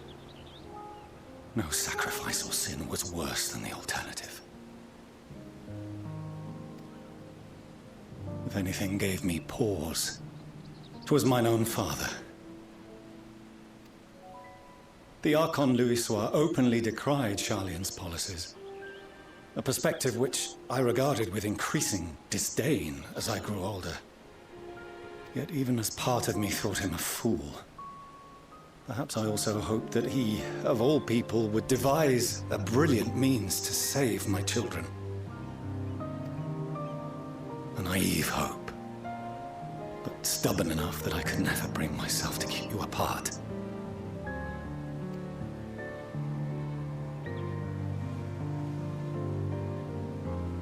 No, that was his doing, when he perished at Cartano. As we pulled that twisted slab of Dalamud from the sea, I remembered the warmth of your newborn touch. Chastened, I vowed never again to suffer any interference in my mission to protect you. No matter that you yourselves wished otherwise. Detest me, fight me tooth and nail, I would suffer it, and more, and be satisfied so long as I could force you onto the ship.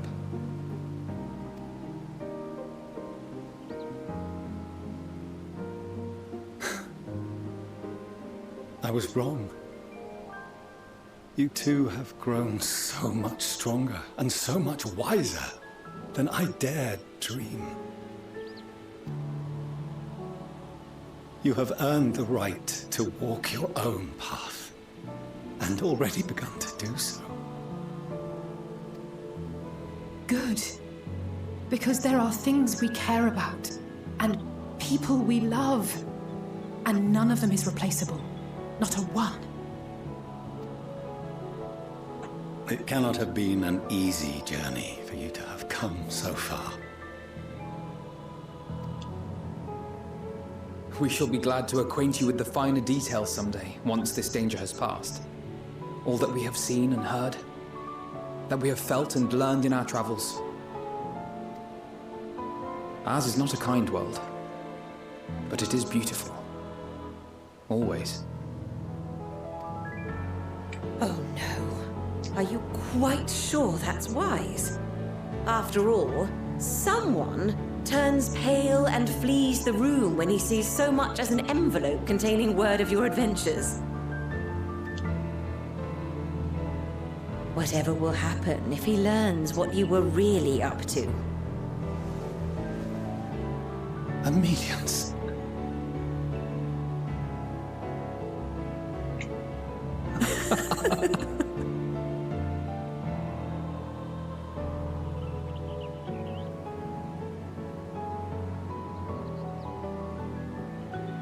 Though I have wronged my children most gravely, I owe you an apology as well.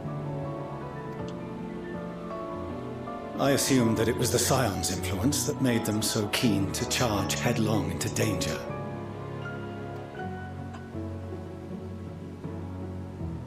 Yours, in particular.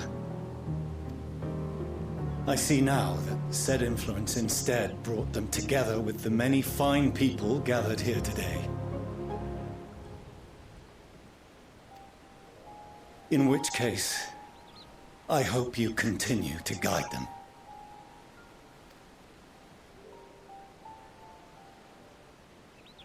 If we've finished loitering about the harbour, might I suggest we put our plans into motion? People are beginning to look confused. Perhaps you can spare a few words ere they resume the tedious lugging of cargo. You have no small number of friends and admirers here, after all.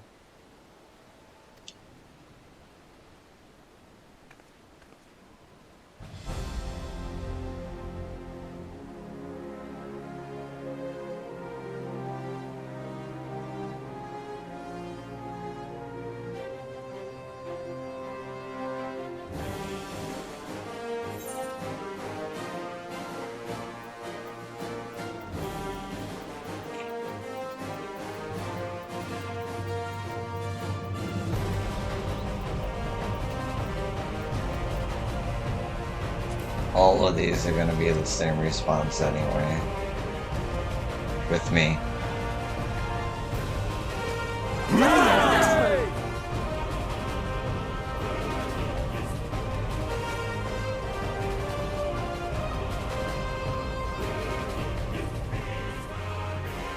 Your assistance is appreciated. Now, in an orderly fashion, if you please.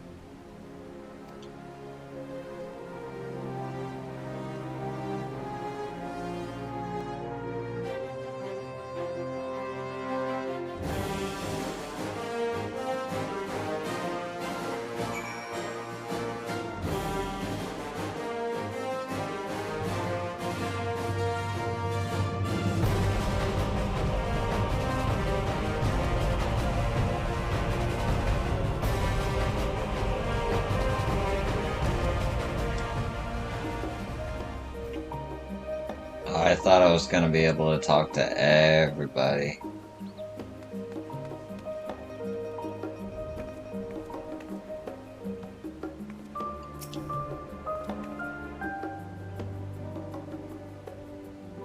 Are Charlene serious about leaving the star? Scholars are always thinking big, I suppose.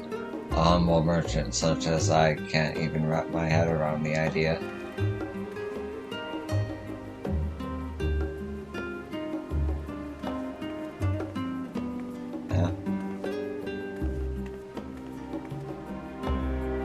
There's still leaves in endwalker? Anyway.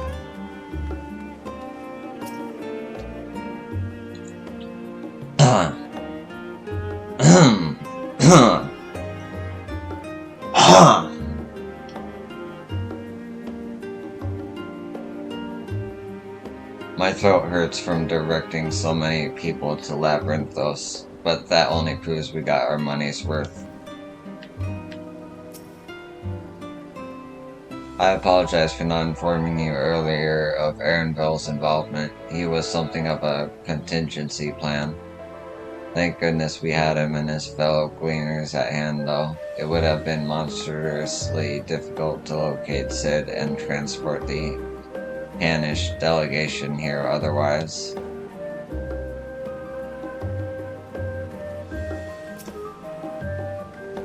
I had no idea how massive a weight it was until he lifted it off my shoulders, but more importantly, his words were an affirmation that the path we walk is the right one.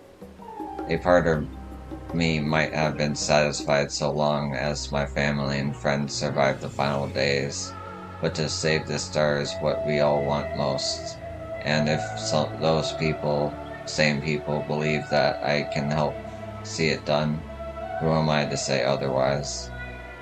Come what may, I will fight for this world of ours until the very end. I cannot wait to see what our friends from the Ironworks do with the ship. Me neither, to be honest. The time has come to claim our prize. Are you prepared? If I never see another crate again, it will be too soon. Unaided, we Scions could never have gathered such a bounty. Refined adamantite relics, sacred and ancient alike. I find myself quite overcome. Lise sent a letter along with Gridania's contribution. It seems she traveled there to aid in their adamite recovery. Evidently, journeying to Gridania was quite the trial, as was getting into the Dalmon shard, as was reaching its depths. I suspect she will have a few kind words to say about the Alligans when next we meet.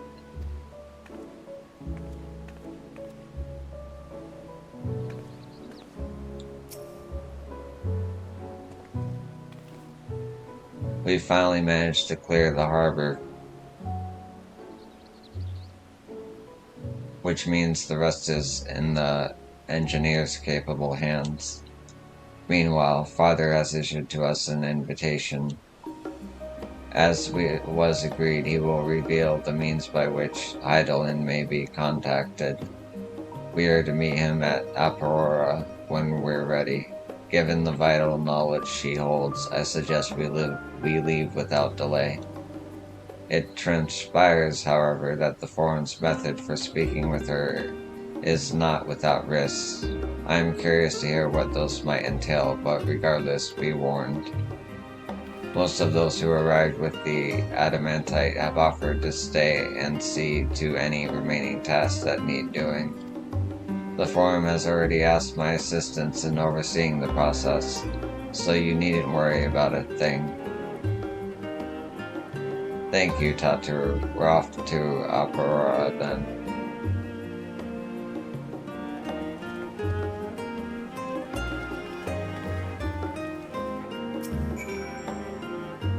I don't want any of you getting hurt, but I hope you'll wring as much information out of Heidelin as you can. For all we know, this is the one and only opportunity we'll get. True.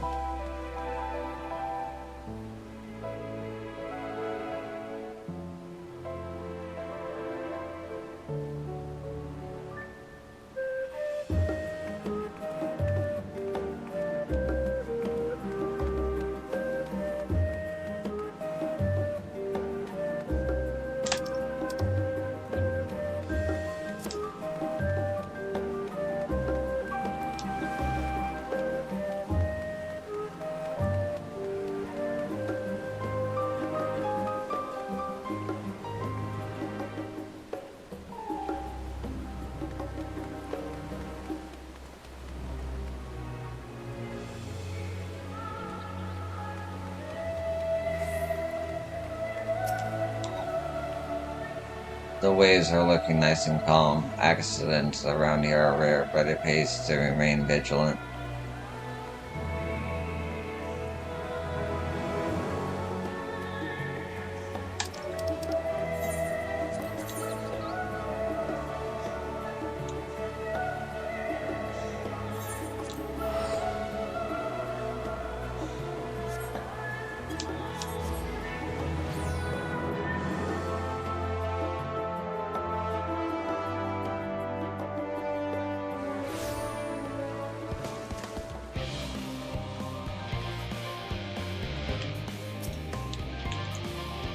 Yo, I have already shown the others inside. You will want to speak with Caroline. She has the key to the lift and can send you down after me.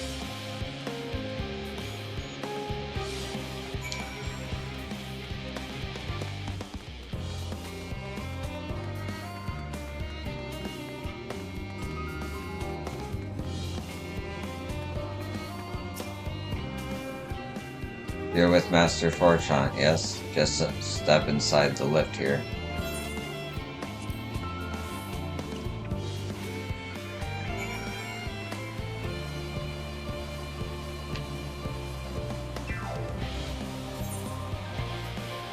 Word.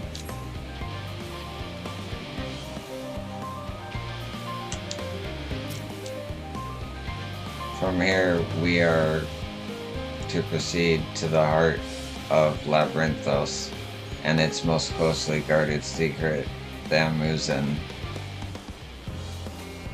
It marks the beginning and end of our efforts, once we delve to seek audience with the star, and once we will embark on our journey to the heavens. This way, if you please.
Whoa.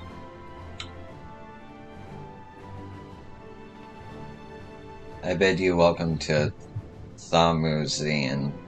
Direct your attention towards its center to behold the arc over which we have long labored.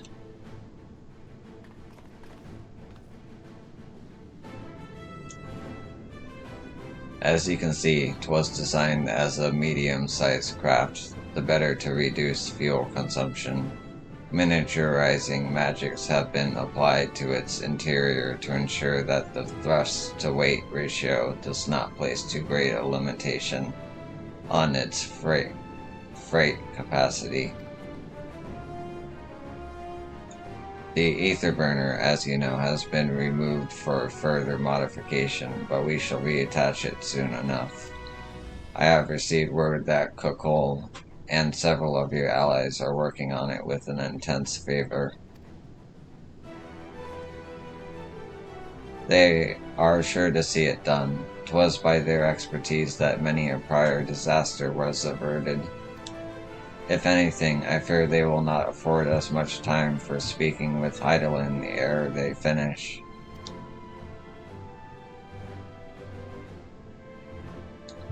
Point taken. Let us move on. I must warn you again, however, that even with the benefit of our device, to treat with her is not a simple feat.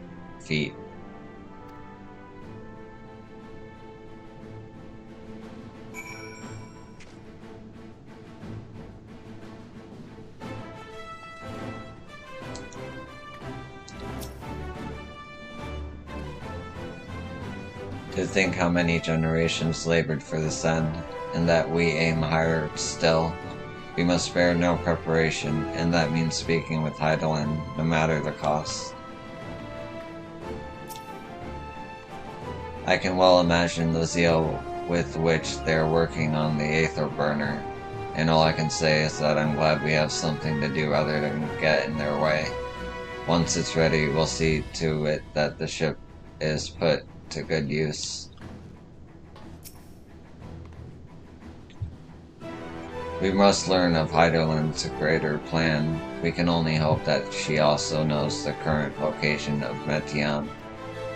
And we can do neither if we do not focus on whatever trial awaits us within. If meeting Heidelin proves difficult even for the foreign, then perhaps Oh, 'tis an uninformed idea at this phase. I'm afraid I will duly inform you if anything comes of it. Foreshadowing. I doubt this is what Ehrenveld meant when he said that there remains much we do not know, but I still can't believe everything that was hidden underneath the city this entire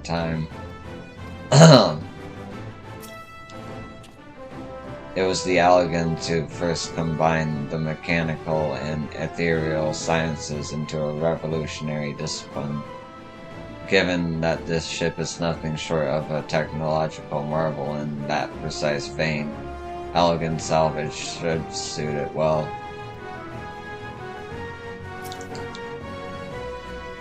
Wood steam enchantments most advanced have been woven into the ship's very bones. Willspun and Bayota were doubtless called upon for their expertise in teleportation magics. You feel it too, don't you? The ship is impressive, but it pales in comparison to the vast primordial power beneath our feet.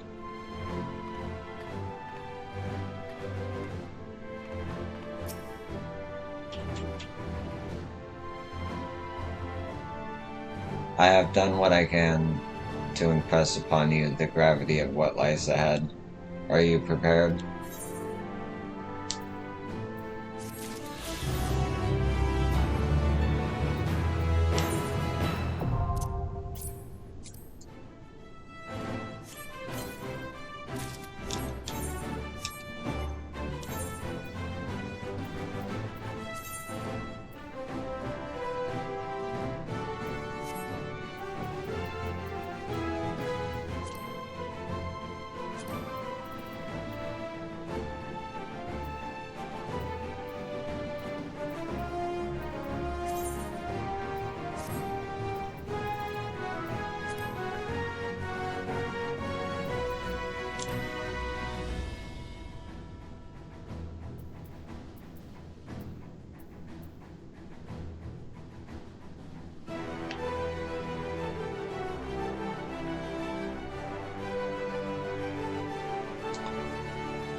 We make for the lift at the center of their chamber. Come.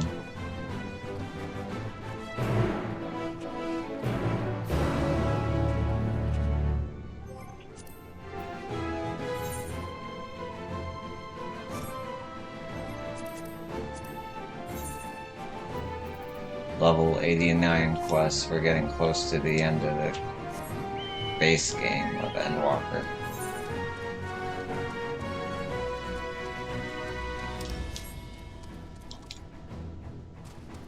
Ah. Oh.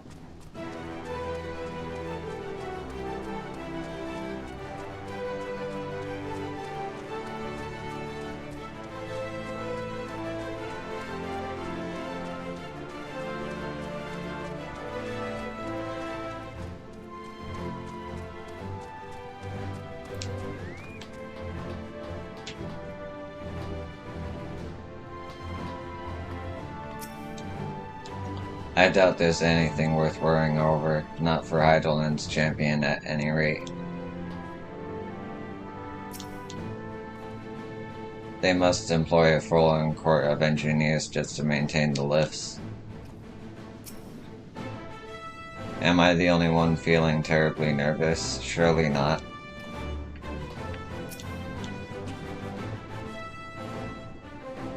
As a means of communing with the heart of the star, 'tis disappointingly mechanical in design. The ether here is more brilliant than I have ever seen.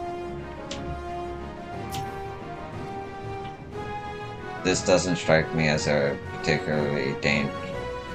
particularly dangerous unless one is afraid of lifts. With the ship in the way, I didn't even notice this was here. I should hope that Master Fortune has more to share ere sending anyone stumbling into the ethereal sea.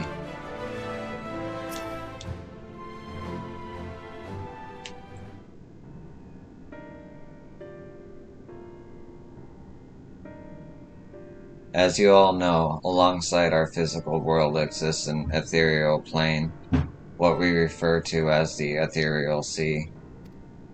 At the heart of the star, the physical and ethereal are one and the same. Thus, the deeper we go, the easier it becomes to pass between said planes. When we utilize this principle in constructing the anti-tower, I get the name now, and once more here in Thamuzian.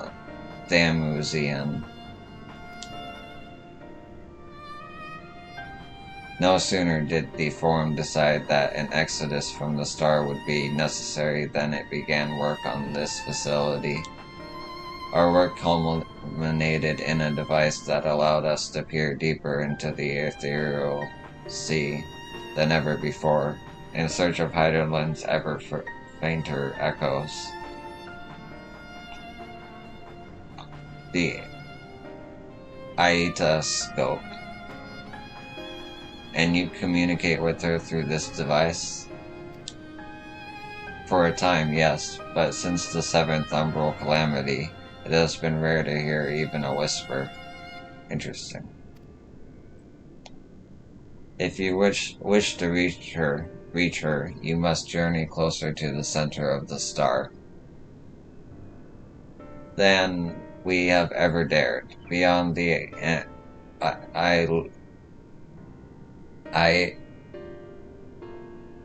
Aetascope. Even so, I make no guarantee that you will find her, nor of your safety, not so deep in the ethereal sea. We understand, but if we are to deliver this world, we have no choice but to try.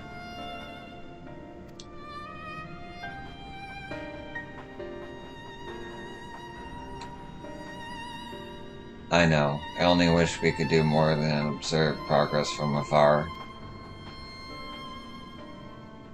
The anti-scope's ocular lens, by which we may peer into the ethereal sea without placing ourselves at hazard, lies above us, though through it we can watch and guide you. In those swirling depths, there are pockets of ether so dense and turbulent that they can unravel one's soul. If we determine that you are at risk of coming into contact with such a pocket, we will recall you with the teleportation magics. To that end, it would be best if one familiar with the composition of your souls remained here to assist in assessing said risk. Otherwise, there is an increased probability that we will extract you too early or too late.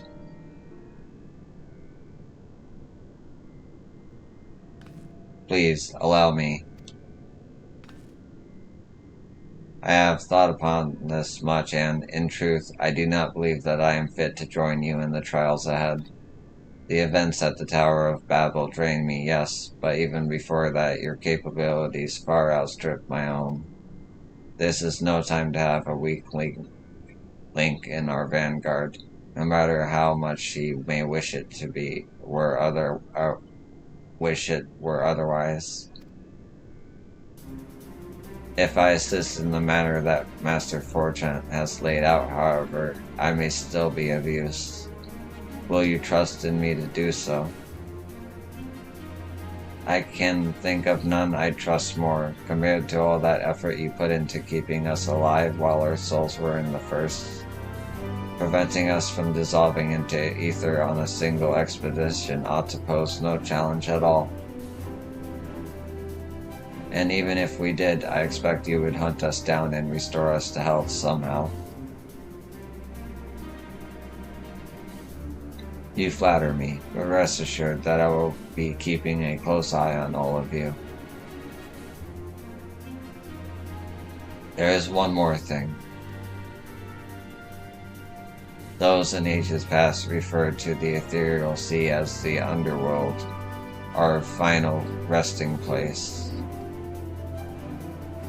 In its embrace is memory washed away. In its embrace is memory washed away, leaving only the purity of one's soul, or so we believe. Yet, for what are of these memories? Do you think of to ask what becomes of them, cast adrift on ethereal tides? Some theorize that they linger for some time, those associated with strong sentiment in particular. In those depths, memories of the departed may even coalesce around you, for hatred or for love. Thus do I caution you to be wary, but also to have faith. Remember those who did gladly extend a hand to you, that they may lift you up once more.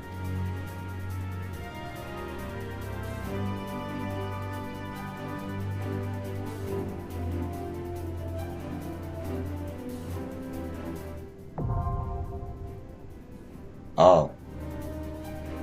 It's a dungeon. Okay. Well, let me get this dialogue out of the way. I hope to guide you via Link Pearl while you're inside, but given the density of the ether, I'm not sure how long the connection will hold. Even if you can't hear me, however, be assured that I am watching over you. Once you are below, you should proceed through the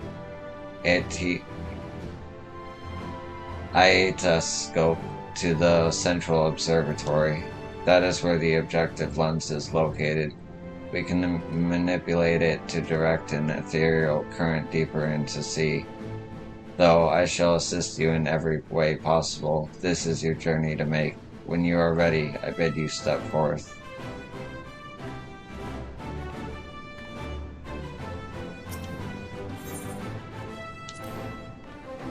Maybe our enemies are down here, but if we've beaten them once, we can beat them again. I'm more concerned about our meeting with Heidelin. We may find our truth, but what if... No, I would rather not think on it. Let us move on.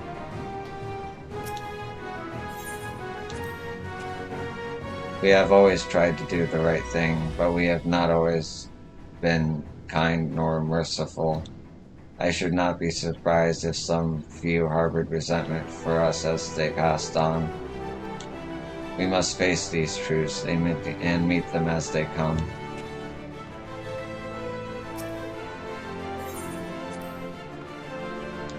I know you understand why these facilities are so heavily guarded. If it fell into the wrong hands, the wisdom of Heidelin could be dangerous, 'tis true. However, that danger is not compared to what would result should the common folk and masses venture into the ethereal sea unprepared, which they most certainly would if they thought it would allow them to speak to the dead. Once that secret got out, no rational argument could dissuade people from wanting to see their loved ones, no matter how inferior the meeting.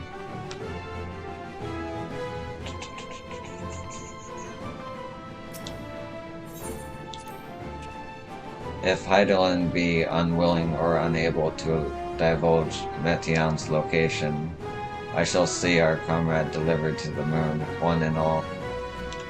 I pray, however, that this eventuality doth not come to pass. While even a sliver of hope remaineth, we must needs fight on.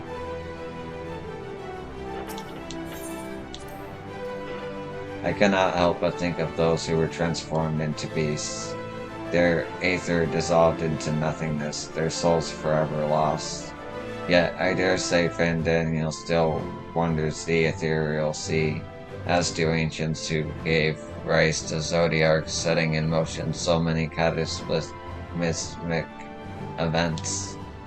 If there is a justice or morality at work that governs our fates, I do not know it, nor do I think any man ever will.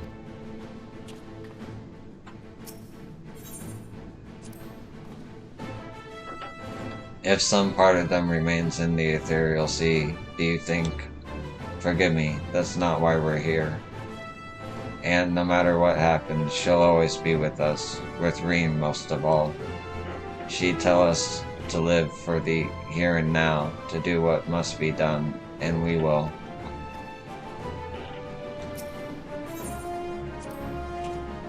I've seen more than enough death in my time. Friends, enemies, far too many to count. Once, revenge was all I lived for. All that hate, all that anger, what good did it do?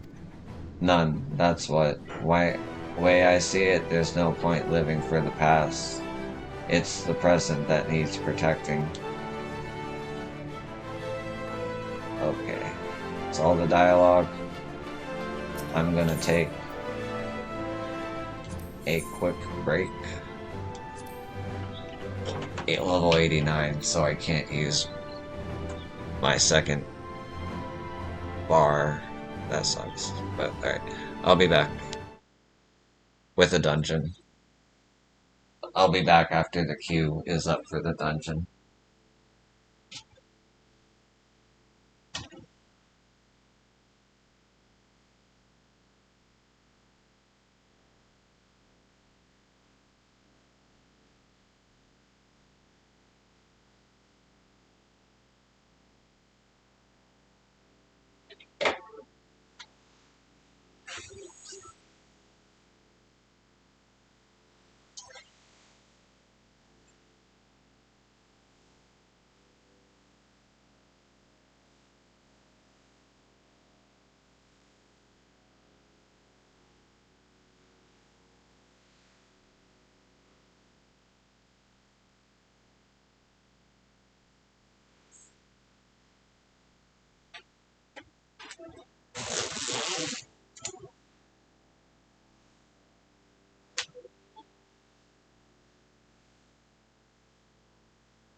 Oh, nice.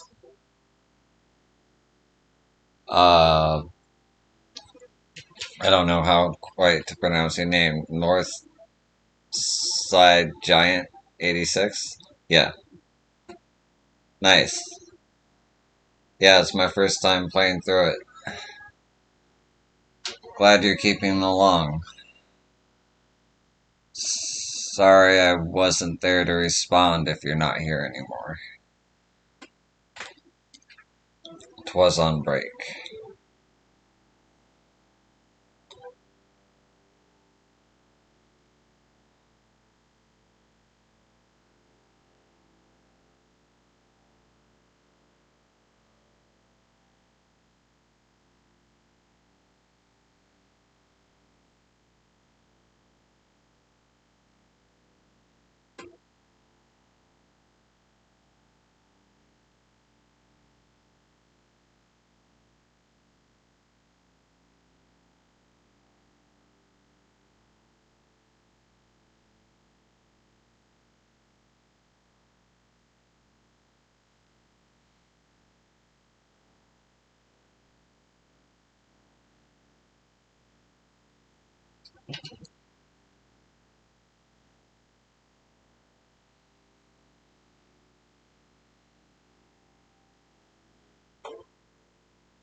Just need a healer.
Okay.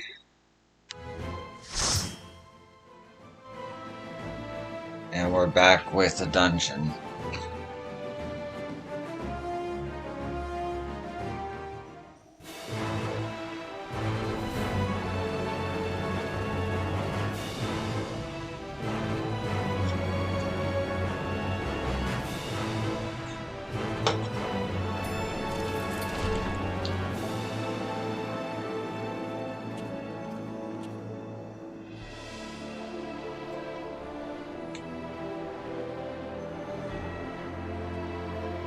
Yes, go.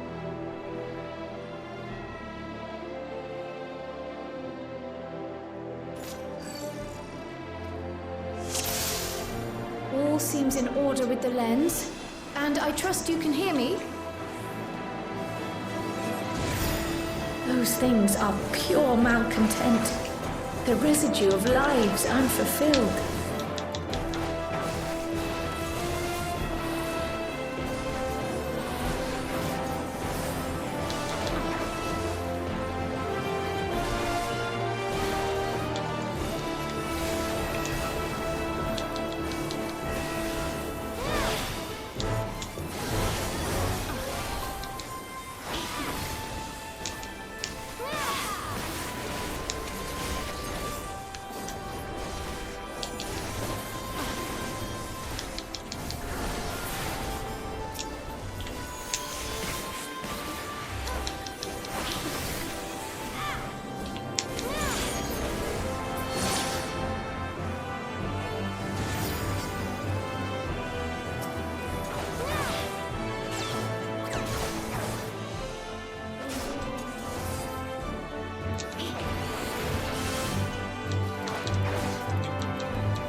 ether. It will guide you. The ether is too dense. I'm losing you. Whoa.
Stubborn to the last.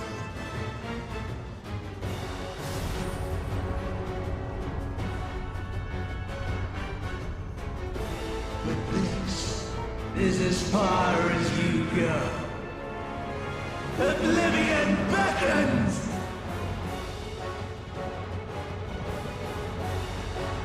Amon the Undying.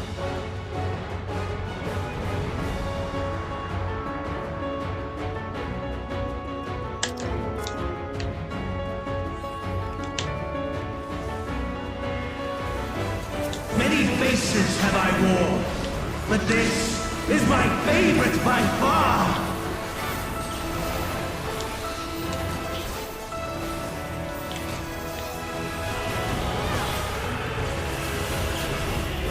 You will persist in this folly no longer!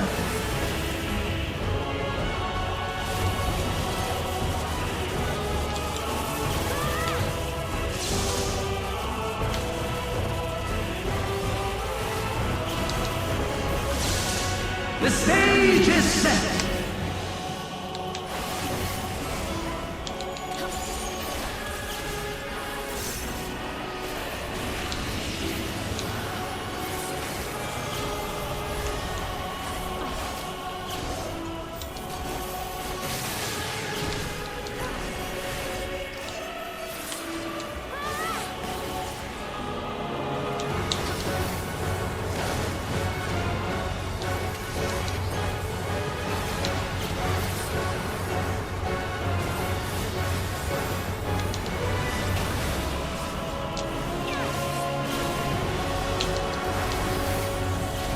Let the curtains rise for the main attraction!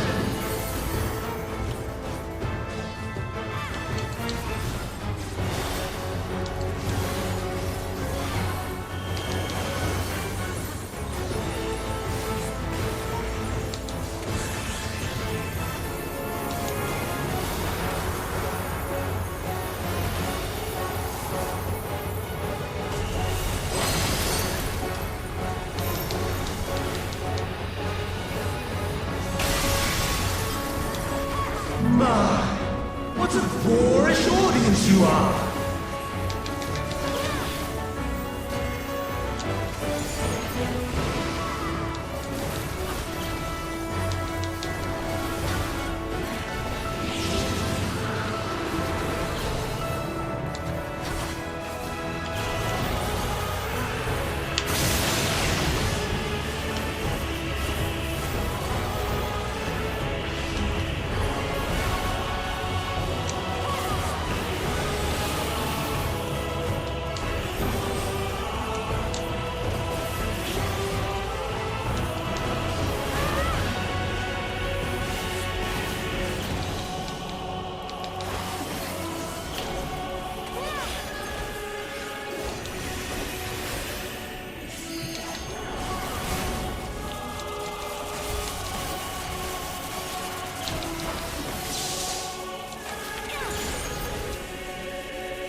Hell yeah. First try. And I don't think I died. I don't remember dying. Good your choice. dreams, your hopes, your futures, delusions and lies!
I love this game, bro.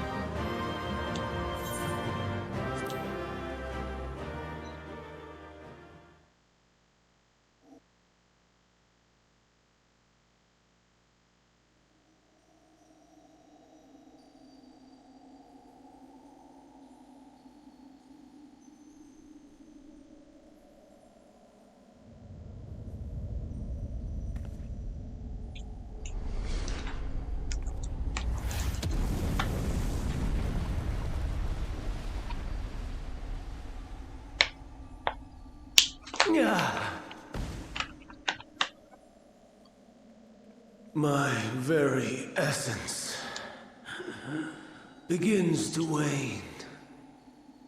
Sweet, sweet agony.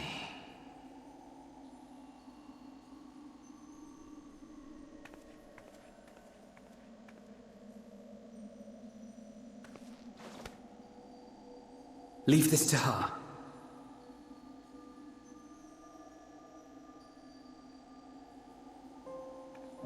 Come to deal the coup de grace.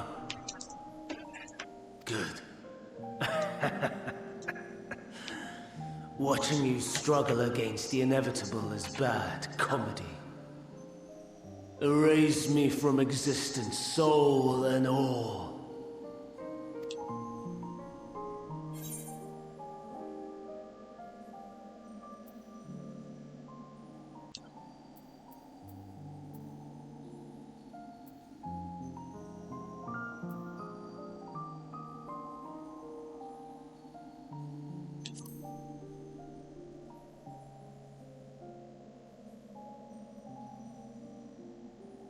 How would you know that name?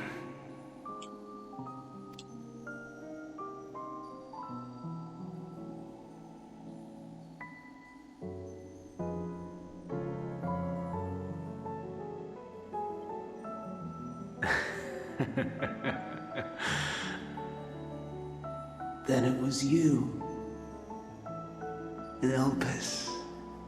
With them at Suck. The final pieces fall into place. In my halcyon days, as the mortal Ammon, I was haunted by a dream. Night after night, the faceless multitude, the voiceless cries, shards of shattered memories. But slowly, the fog began to clear. This was Elpis. And I was Hermes. Recurring though it was, I paid this dream little heed. It was only when I was granted the seat and memories of Fandaniel that I knew these visions to be true. They were the memories of Hermes that he himself erased using the power of Kairos. Or so he thought. In his attempt to burn away the events of that fateful day, he succeeded only in searing them more deeply into his soul. My soul. Death failed to expunge them, no matter how many times it came. Rebirth after rebirth, from one Fandaniel to the next.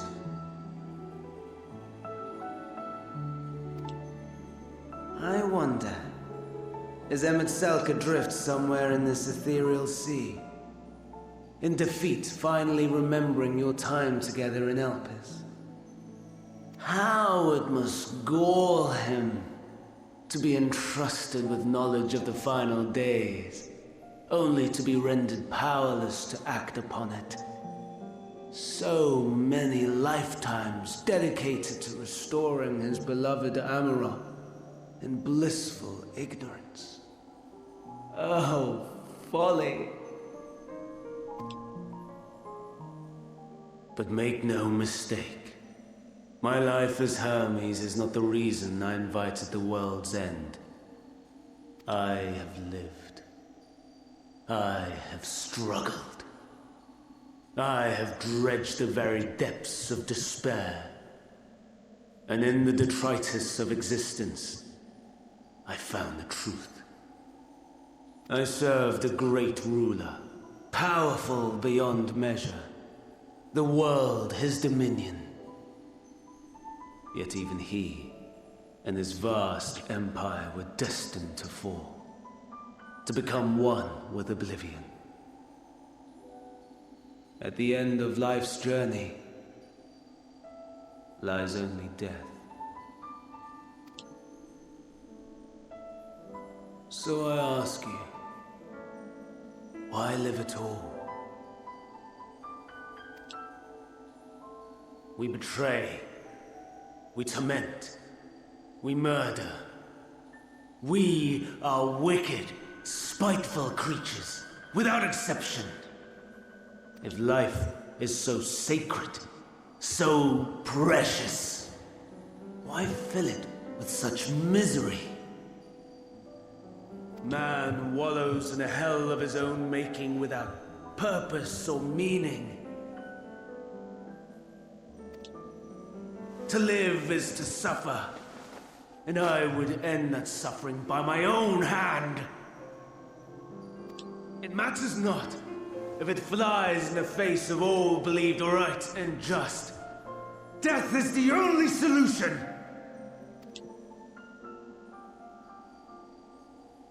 That is my truth, my answer to the question, and yet, even as the words pass my lips, I am filled with doubt. Has my search reached its end?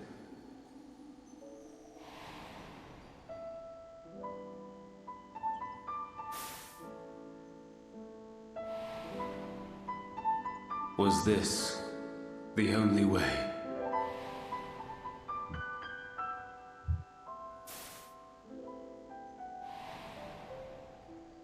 After all these years,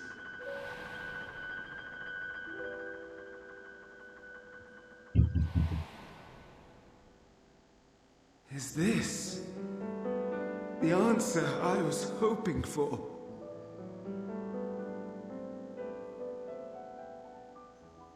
The lamentations of the damned.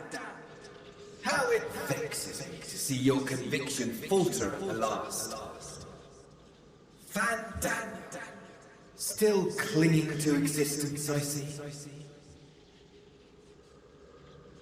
You, who champion death so fervently, unwilling to accept your own, refusing to be purified and swept into the sea of souls. As do I.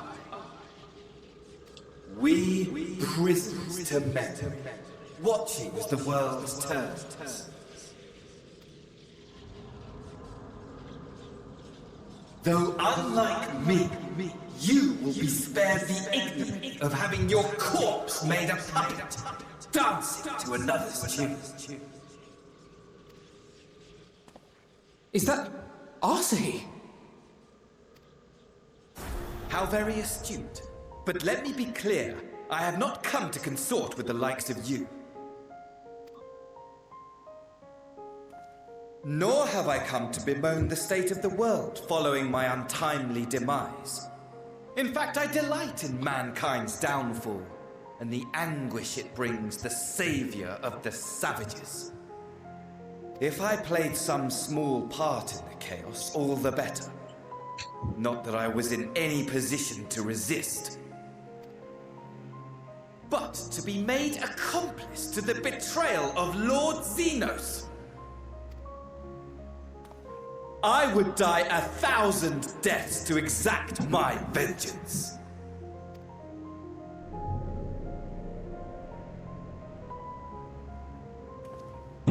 Now you are at my mercy. I shall drag us both into oblivion, and you will never see the fulfillment of your magnum opus. Even should you be reborn, your desperate search for answers must start again.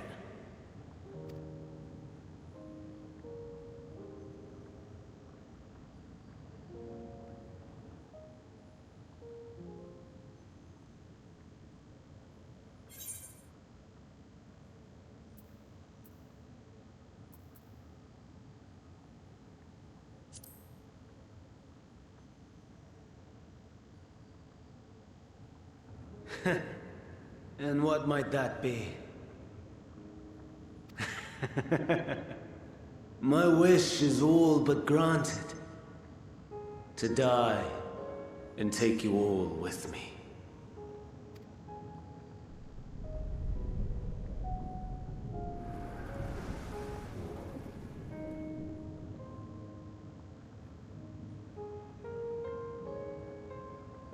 Don't try to follow me.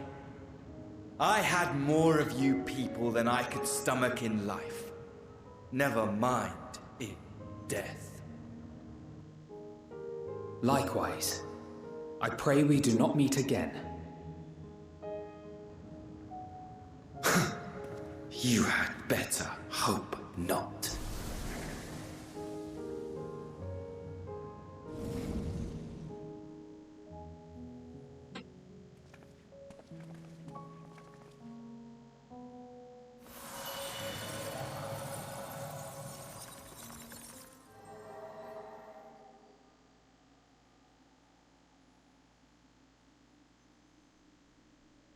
Come. Hydaelyn is waiting.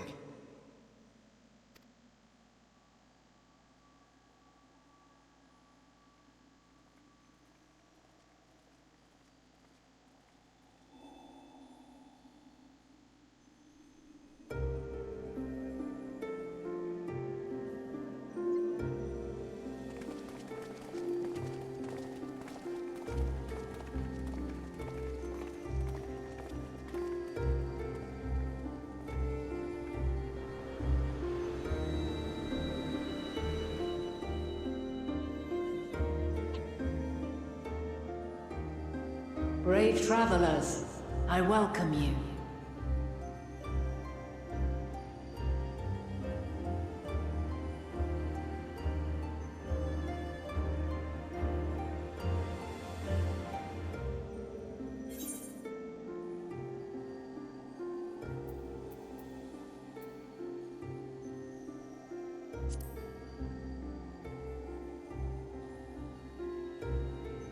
Meet again, Matt.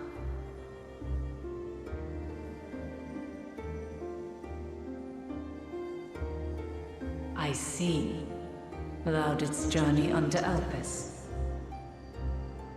And now, the rivers of time converge.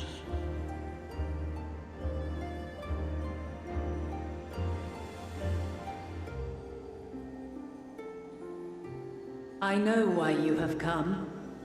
Yet I would hear you speak your reasons all the same. You created the moon to deliver mankind from the final days. But is that really how it has to end? We do not wish to abandon this world. We want to protect the source and all of its shards. To flee is but one of two paths. The other leadeth to Meteon, far beyond the stars, where she doth chant creation's requiem.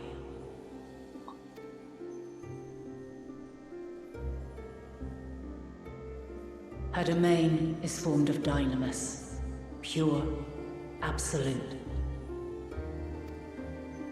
Where emotion and memory govern all, ether will avail you naught.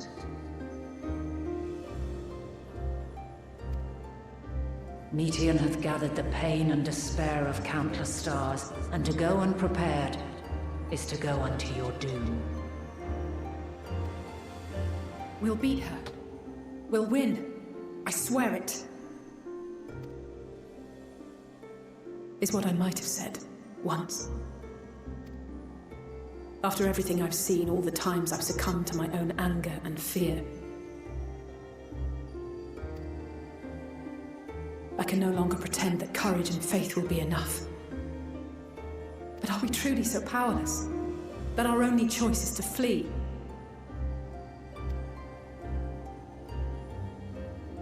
Far from it, my child.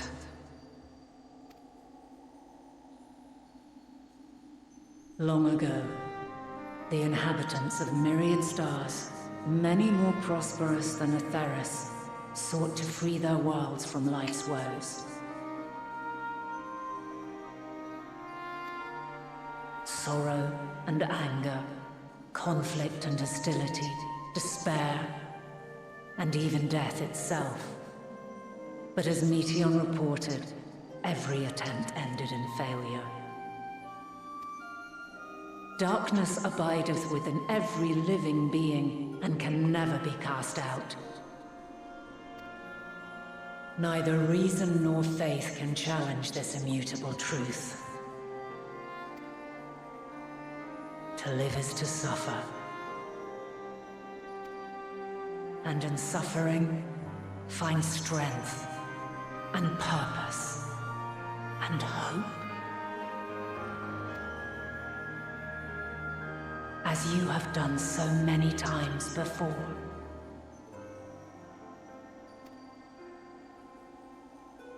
Thou dost pursue an impossible dream, yet knowing this, you pursue it nevertheless. And thou hast learned to depend on others as they do thee. Thy yearning for the power to save the powerless hath ever driven thee to greater heights. Thou hast grown strong. Though those closest to thee no longer walketh by thy side, their love remaineth thy guiding light. For duty's sake, thou hast been bound by truths unutterable time and time again. Yet thy heart hath never wavered, as thy companions will attest.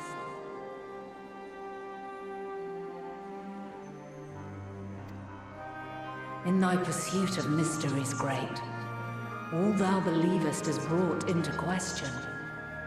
Undaunted, thy thirst for knowledge remaineth unquenched.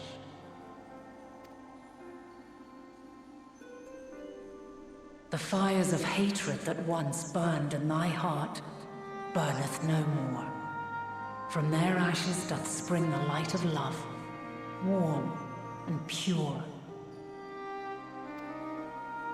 As witness to black calamity, thou despaired at man's helplessness. Resolved, thou didst unite a distant world on the brink of collapse.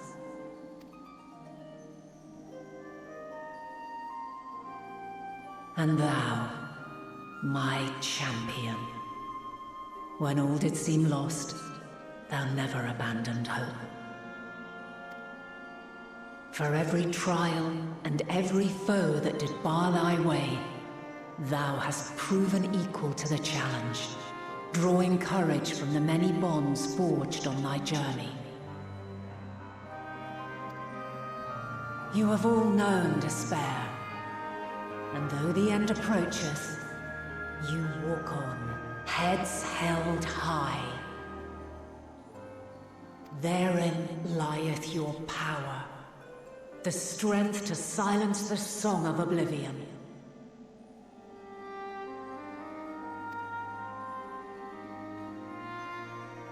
Then there is a means to confront her.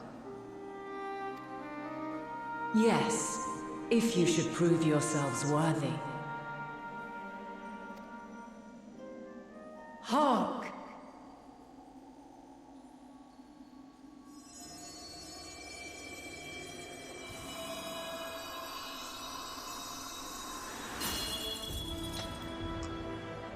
Nigh impossible is it to send mortals to the edge of the universe.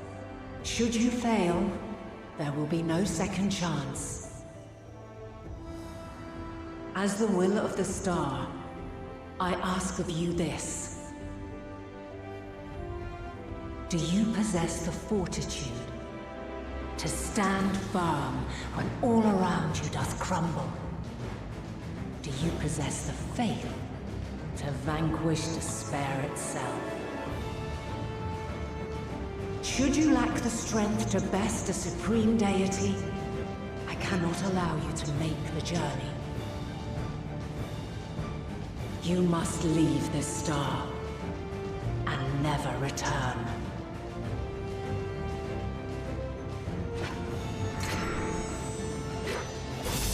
Prepare yourselves. Prove ourselves worthy, eh? Sounds straightforward enough. Aye. No room for confusion there. In any case, we've come too far to back down now. I am of the same mind. What power I have, I shall bring to bear.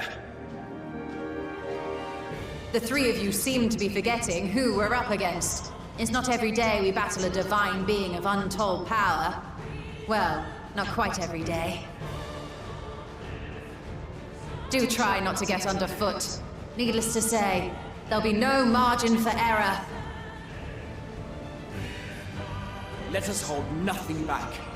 For the people of this world and those beyond the rift.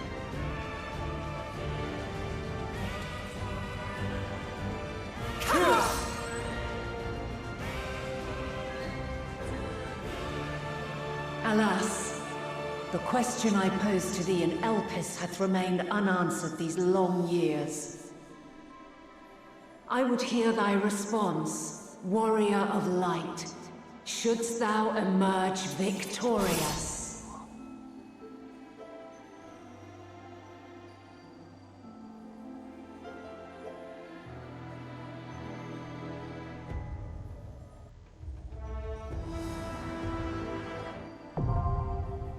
The Mother Crystal. I have to fight Hydaelyn.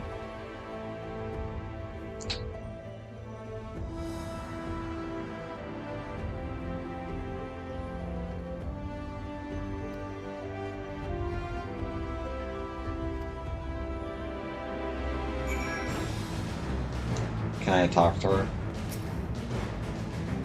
I cannot.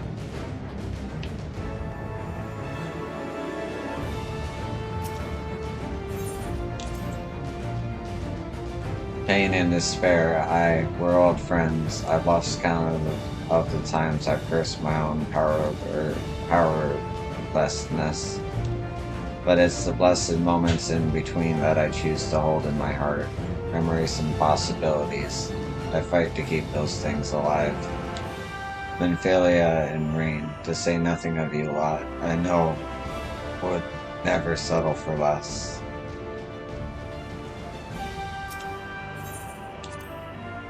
MXL called us incomplete, pitiful creatures, he said. And maybe we are. Pain, grief, fear, they walk with us wherever we go. But we proved to him that we deserve to live, and we'll prove it to Hydaelyn, Meteion, to the universe itself if we must.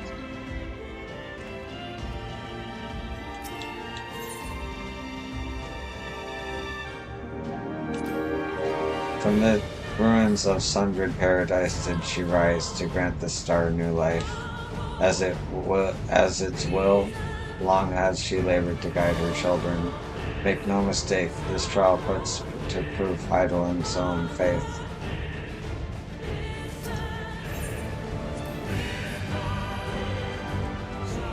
Should we bring our signatories along, even gods will fall? I feel like I read that already.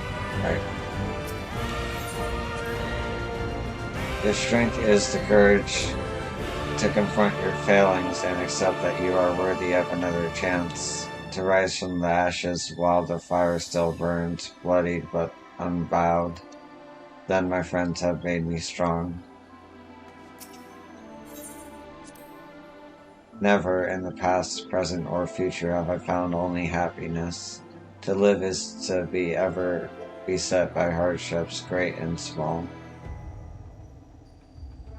Have I found only happiness. Yet it is in adversity we find the strength to strive for the next moment of peace, and the next, no matter what trials we face.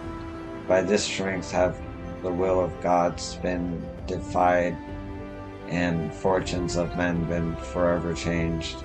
May it be so again this day.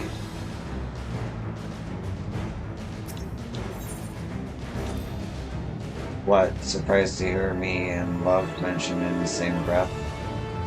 I've not a heart of stone. Even in my darkest hour, there were people I cared for, mentors, comrades, that mad woman who gave her life for us. Then you and Alphino threw my eyes off a bridge, and I've never known peace since.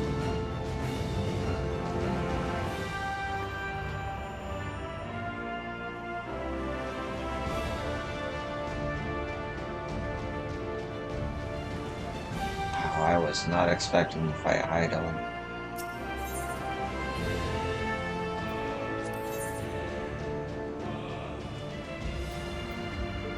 And it's level 80. Okay.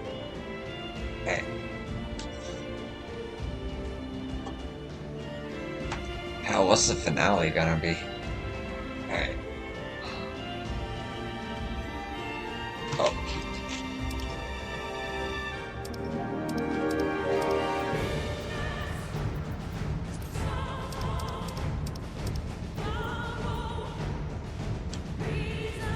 Okay. I'll be right back. With the trial.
music.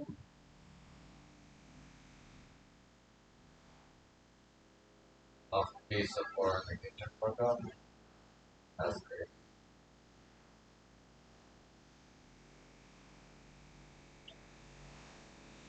Yeah, good timing.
Okay.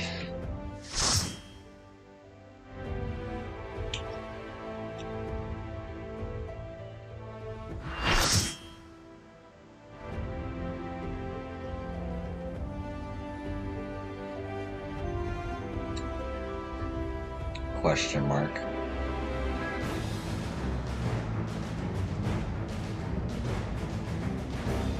Heidelin. Divine light.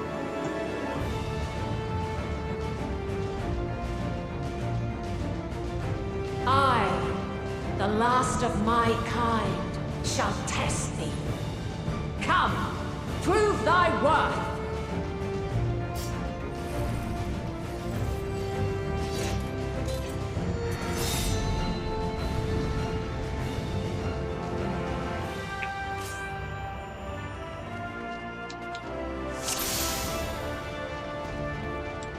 Have you the strength of will to alter man's fate?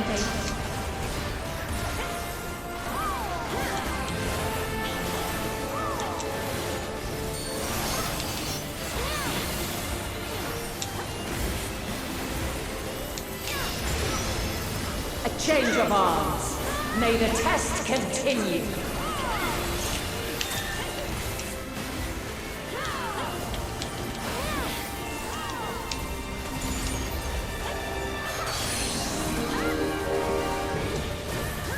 We're near or far.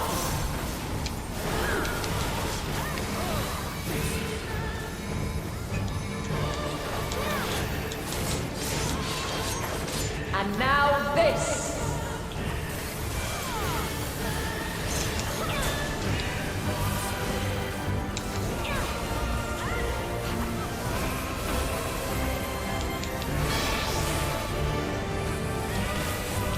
Light unyielding.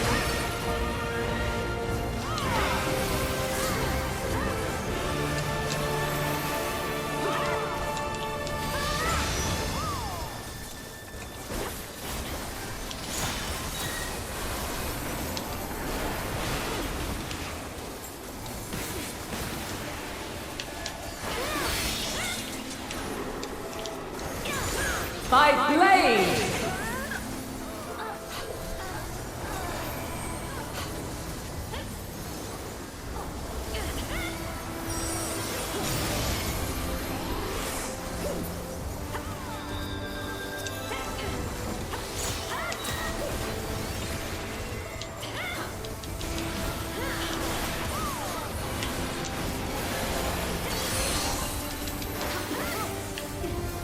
We're near or far.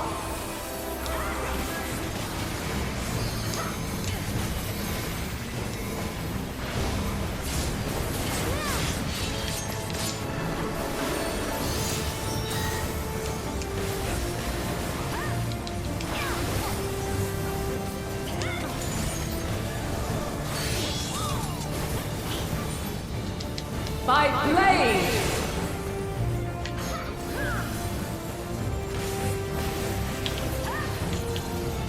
Crystals of light, to me!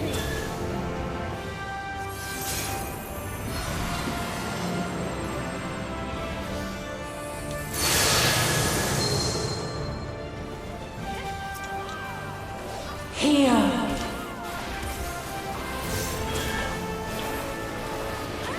The song of creation's end.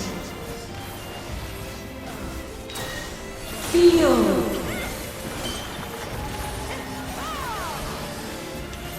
The sorrow at hope's demise. Think.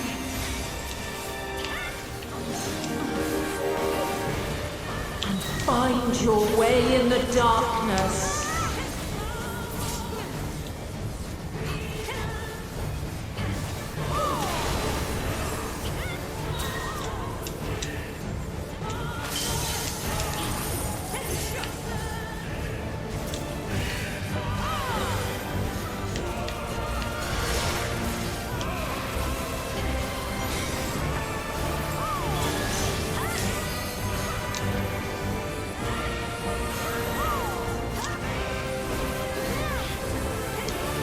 Follow your light. Or fly, my children, and never look back.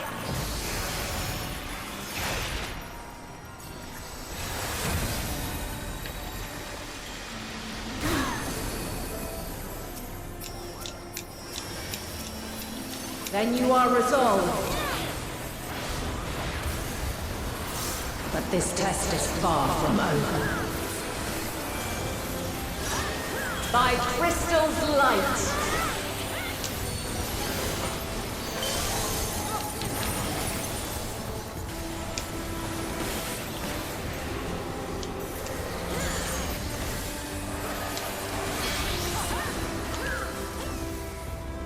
Light unyielding.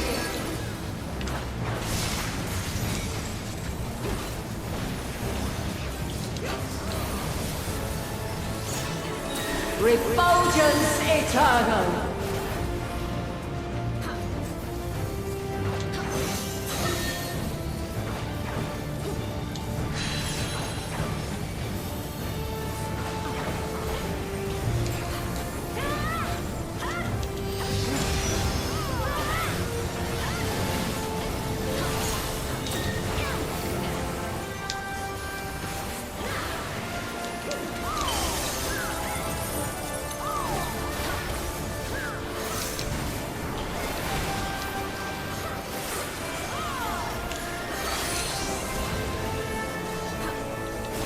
Where near or far.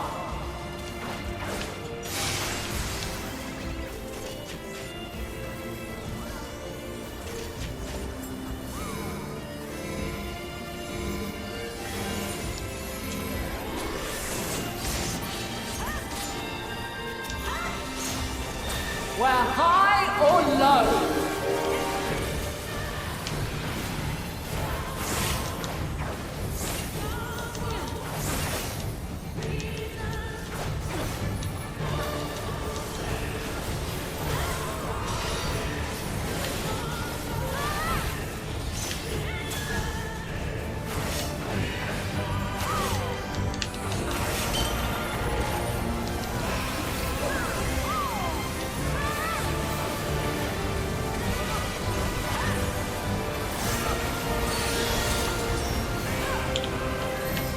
By blade!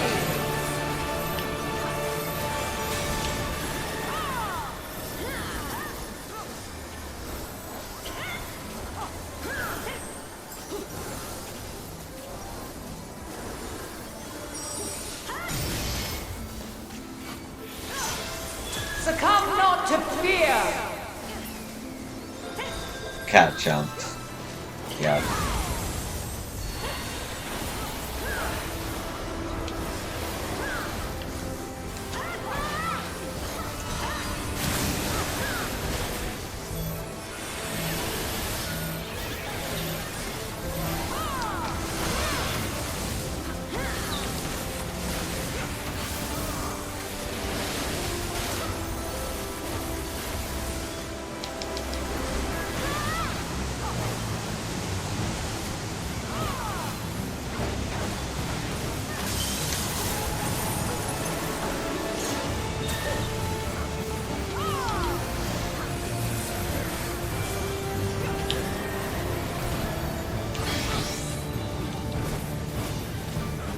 Light unyielding!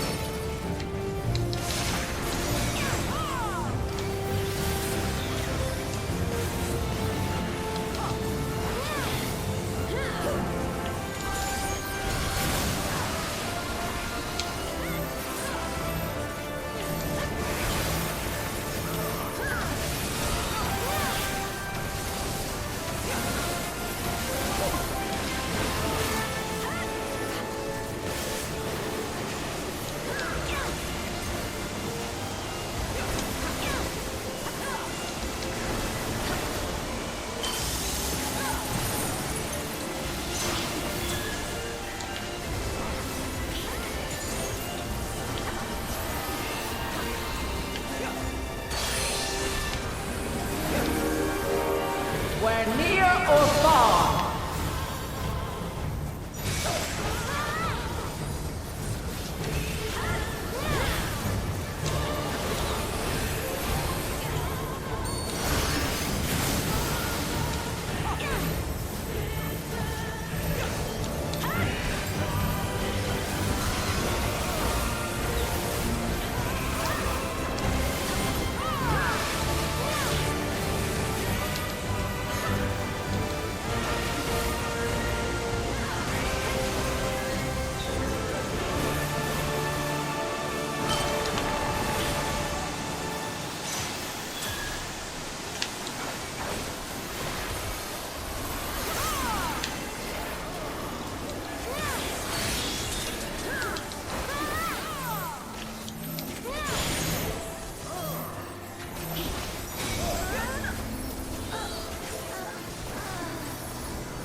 Where near or far.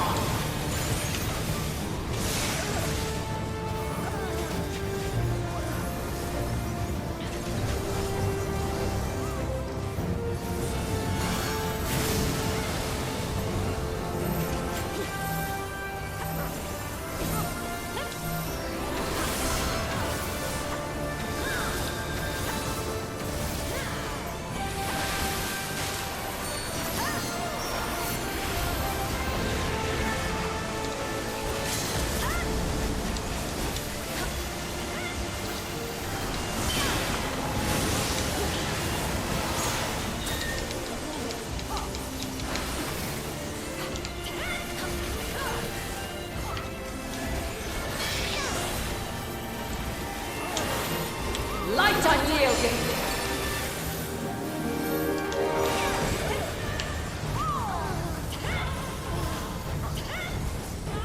Why I feel stupid.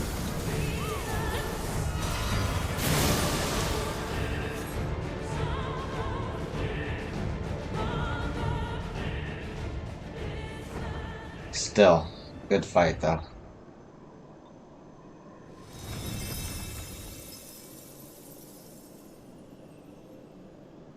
Right, with Man has the strength to. with only one other person on the damage dealt, it'll not mitigate as much.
It's so hard to get the dialogue to come out sometimes.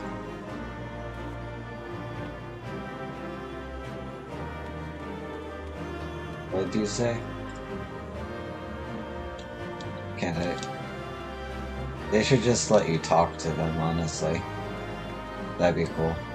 But speech bubbles is no less pretty cool. Thank you to the party that led me through that. That was awesome. That was a good fight.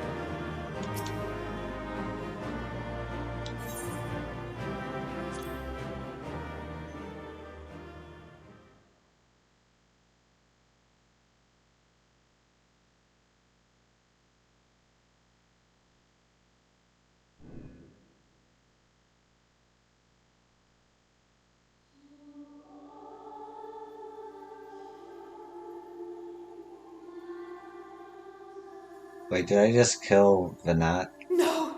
This can't be happening!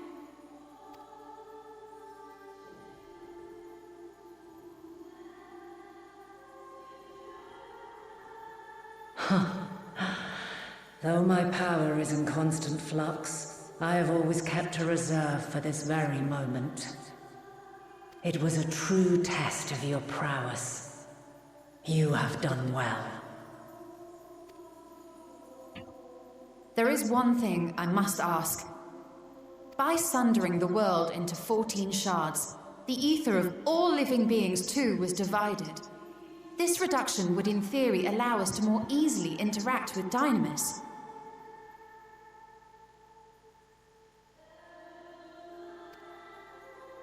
Having seen mankind brought to the very precipice of extinction, you wished for us to develop a means to overcome despair.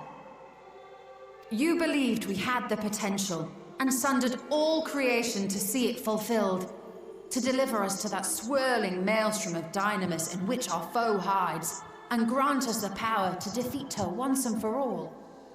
Is this not true? It is as thou sayest. 'Twas the trial to which I subjected mankind, and it hath led to untold bloodshed and suffering. There was no kindness, nor justice in the tragedy I wrought. When confronted with the almighty Zodiac, my only recourse was rend him and the world asunder, that his power be diminished for a time. And so it came to pass. Now you, my chosen, have surpassed my expectations, surpassed me. I entrust the fate of the universe unto you.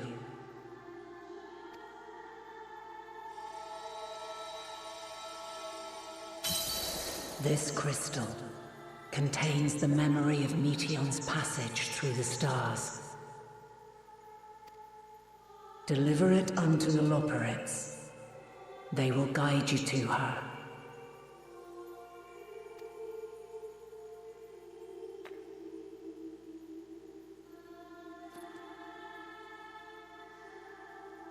Though they may be capable of crossing great distances, there is a vast difference between traveling to the moon and the furthermost reaches of the great expanse. And unlike Meteon, we cannot simply soar on waves of Dynamis to our destination. Indeed. To make such a journey would require an astronomical amount of ether. But a solution lieth close at hand.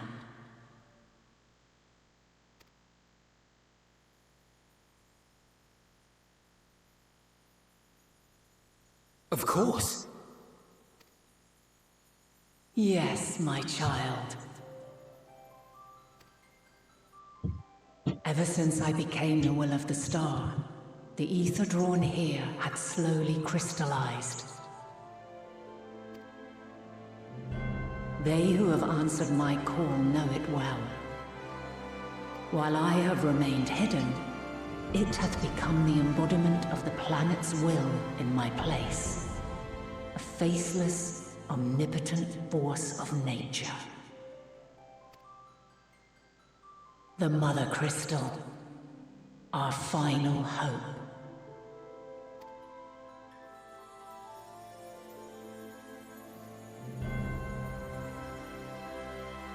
Alas, I can do no more. The fulfillment of this task doth fall to you, my chosen. Now, heed these words. Darkness and light, despair and hope. As goeth one, so goeth the other. Become light, become hope.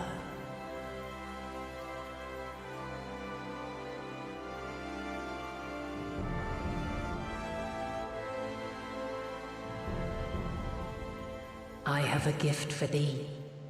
Come closer.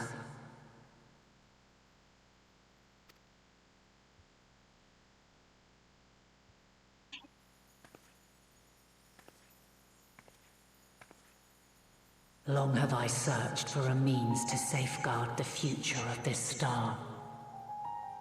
Though I knew failure after failure, by recalling thy tales and my promise to thee, I found the strength to carry on. Though the world is ever changing, thy thirst for adventure hath never waned. Thine unshakable resolve never ceases to amaze, to inspire. As a mark of my gratitude, I bestow this final gift. Thou dost possess the crystal of Azon, yes?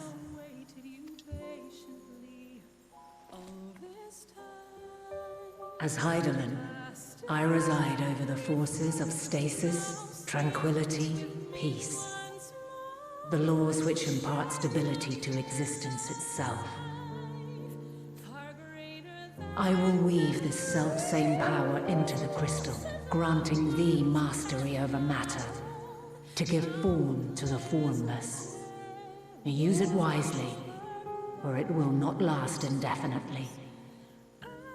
As thou hast seen on thy journey through the ethereal sea, souls are drawn to thee. Mayhap this trait will prove to be a boon rather than a hindrance.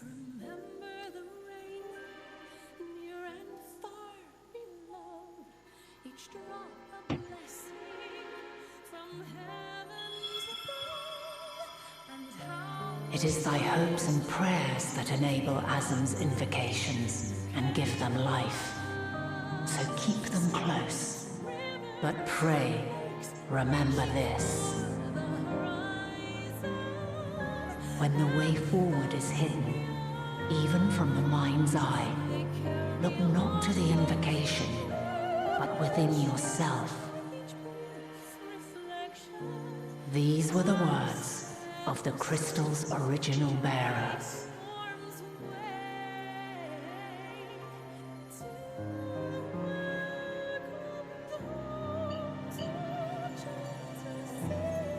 With that, my work is finished. Fulfill our promise. Right the wrongs committed when the world was yet whole. Silence the song of oblivion. Teach her a brighter melody. Show her our journey is far from over.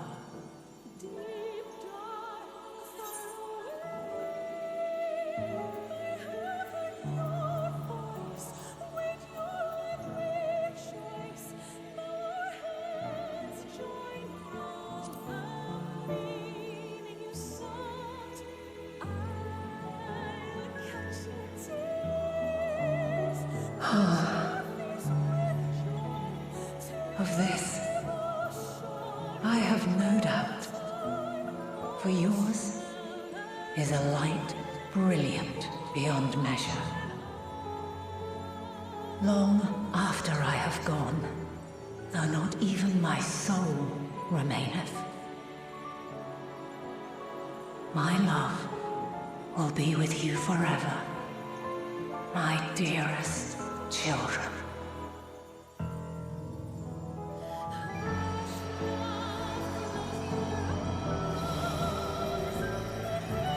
Damn.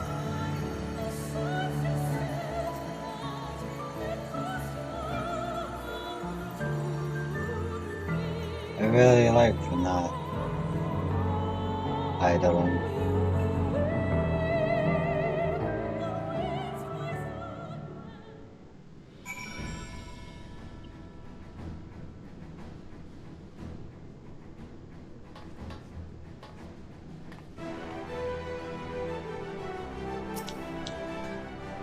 Yo, did you meet Heidelin? Pray tell, how is she? Thank goodness, I never would have forgiven myself had any of you come to harm. She has given us all she can. We must share what we know with Father and Lorperids at once, that it not go to waste. I will keep Heidelin's words in my heart as talisman and lodestones, both. A bit small for a welcoming party, but I've never been one for crowds.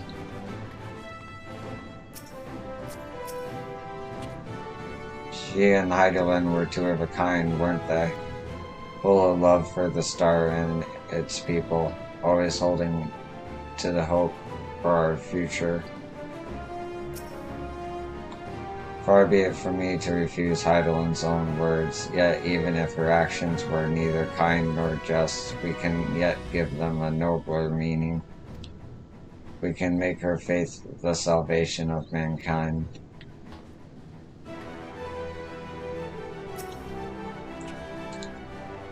'Tis fortunate that Fortran hath kept living way apprised of our progress. We require the Lopperit's aid more than ever. If Dynamis is ruled by emotion, perhaps prayer has more tangible results than I suspected, albeit ones that are not always obvious to us. In which case, we may hope that Heidelin's wishes continue to move the hearts of men as they set forth time and time again.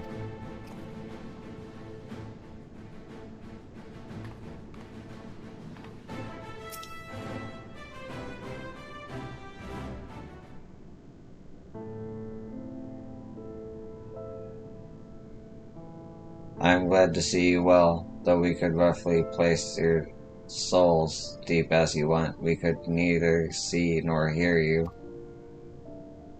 The fluctuations in your ether near the end gave me quite a fright. What in the world happened?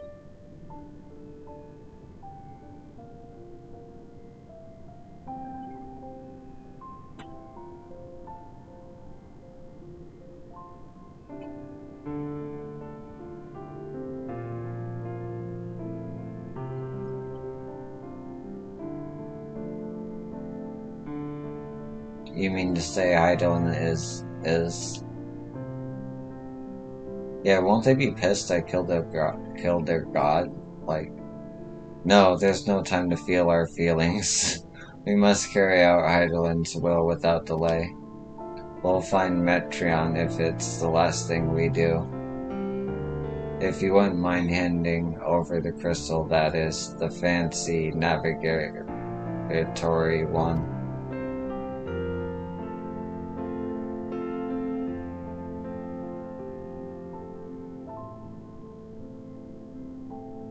To the edge of the universe where congregates the despair of countless stars. You are determined to see this through? We are. Should words fail us, we will fight to the bitter end. I know that it pains you to accept this. Would that I need ask nothing more of you. Yet we have only two means to travel the great expanse, the moon and the Charlian arc. I am all too aware that without both of them, there will be no exodus, but I nevertheless beg you to honor the agreement we made.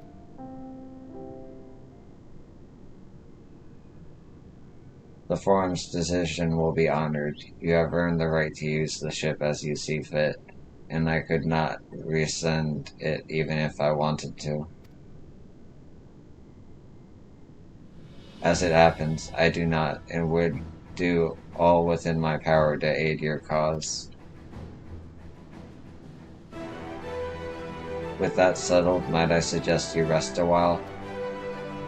Proving oneself to Heidelin is never easy, and despite our unparalleled genius, we'll need a day to make the necessary calculations. You may as well take advantage of it. You can chart a course through the sea of stars in a single day. Ye gods.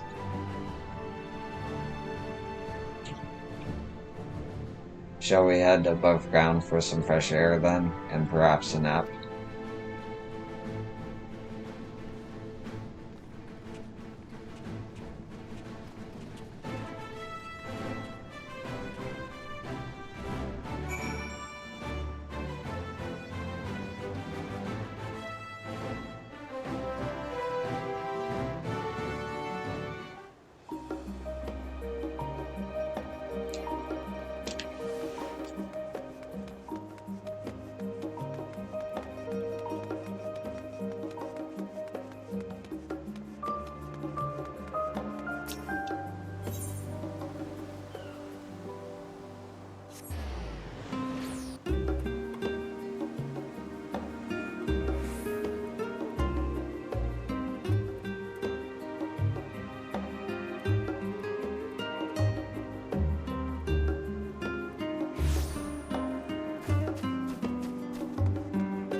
Ah, I've been expecting you. I heard about your foray into the ethereal sea.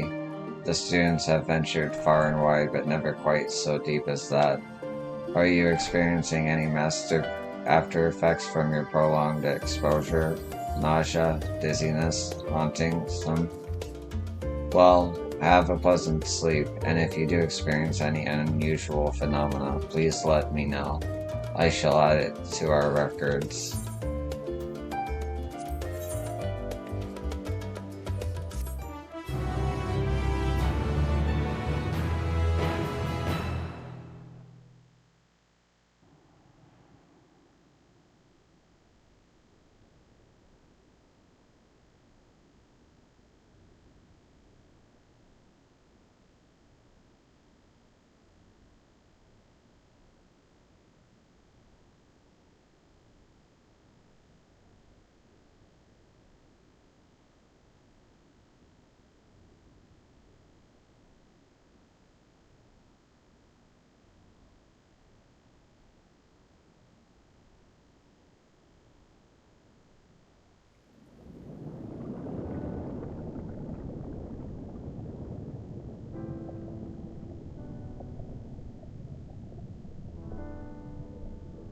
There you are.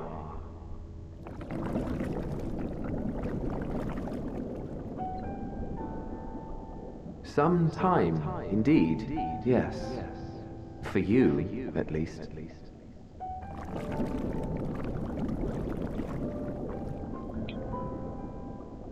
Believe me, I'd meant to get some proper sleep. But here we are, drifting along instead. Well, well, you too. And so we remain, to watch and wonder.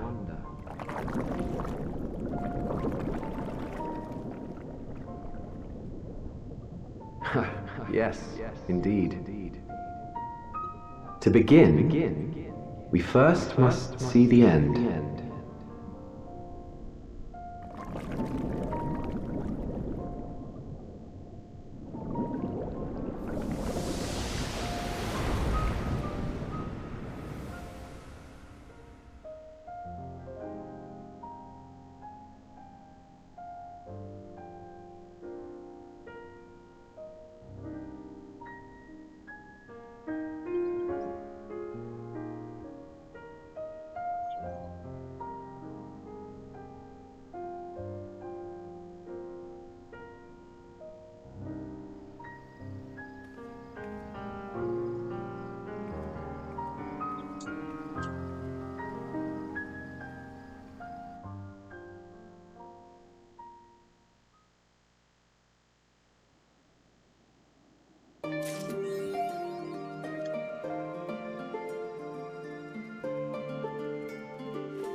A great many of the helping hands that delivered the adamantite are still here in Charlian, and I for one couldn't be happier. Between the aether burner being refurbished, supplies to be transported, and meals to be prepared, we need all the assistance we can get. Even Lord Amelian has been doing his part, albeit at a snail's pace. Still, it's the thought that counts, but a bit more effort wouldn't go amiss.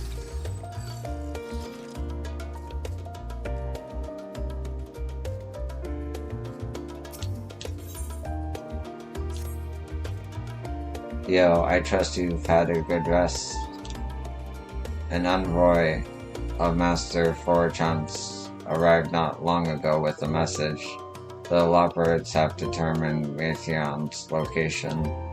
We've been asked to gather at the Rasta. I'll meet you there, along with the others.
Were you there before?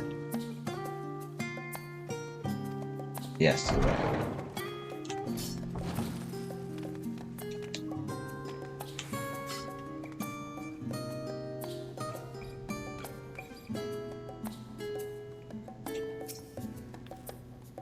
Well, the form is not here in its entirety to brood and glare at us. Master Barnier's presence alone is enough to put me on edge.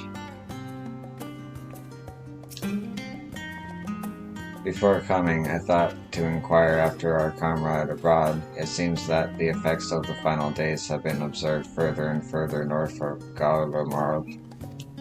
For a blessing, those regions are largely uninhabited, but in any event, we mustn't misinterpret this as a geographical spread.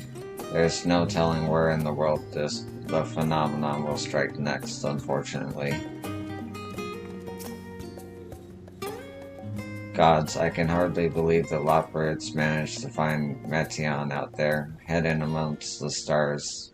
The sheer distances involved are mind-boggling. I fear our recent travels with Labyrinthos and the Ethereal Sea have taken their toll on my mind, for last night I received a visitor in my dreams, Moonbrida. A vision not of the woman she was, nay, but the woman she would have become. Wow. Some heavy stuff. Eidolon, the heart of this star is gone, and yet on the morrow the sun will rise and life will go on. When I look up upon Charlene and its idyllic surrounds, there are moments when her absence feels unreal, as do the final days. Would that it were so. Not feeling any ill effects from the Atias gulp, are you? After playing test subject for those new aetherites. Even the mention of aether sickness makes me feel a little queasy. How did you sleep? Well, I should hope. It's likely the last opportunity we will have to take a proper rest for quite some time. I probably could have done with a few more winks myself.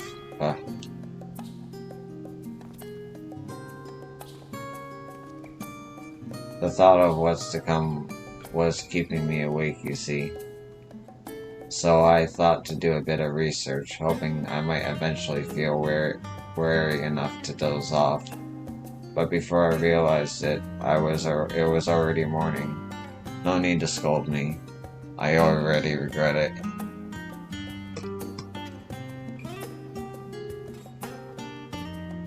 Excuse me.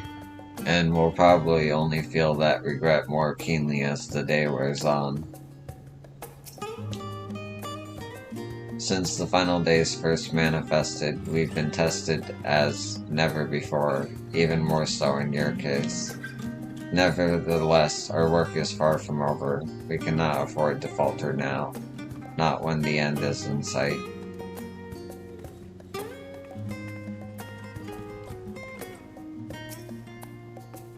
What took you so long? We have much to discuss and scant time to do it.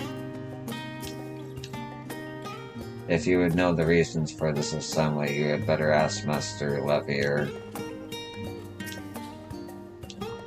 Forchant Levier.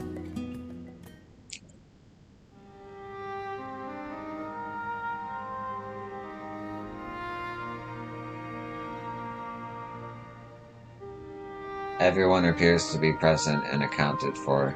Good. As you know, the Leporids have deduced the whereabouts of Metreon by means of a crystal bequeathed to us by Heidelin herself. Your quarry's location is a place far beyond the moon, in the furthest reaches of the Sea of Stars, at the edge of creation.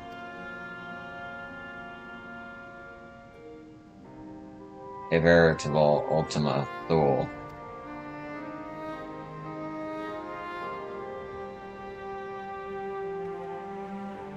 Indeed. How then are we to reach it? An excellent question. Luckily for you, I have an equally excellent answer. 1 second. Hello? Streaming. Did I? I don't remember saying that.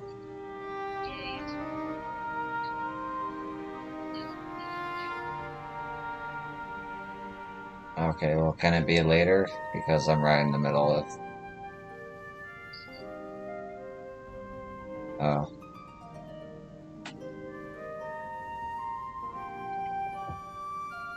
When do you have to babysit?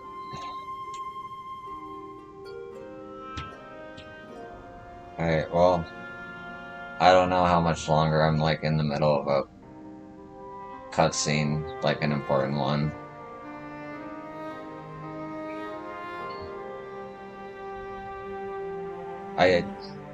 Yeah, I legit don't remember saying that we were chilling today, but I can just go through my text, it's fine. But yeah, can you wait an hour at least? Alright. Alright, peace.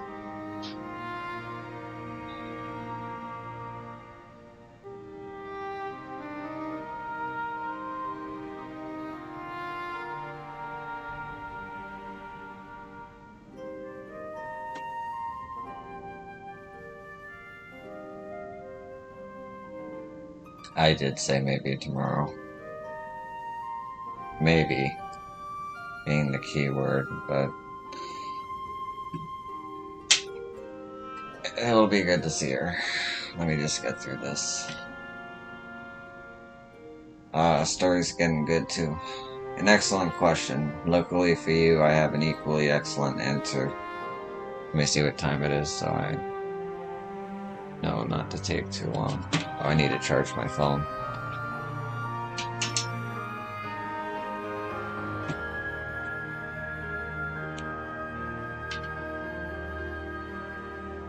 $5:30. Okay, so by 6:30.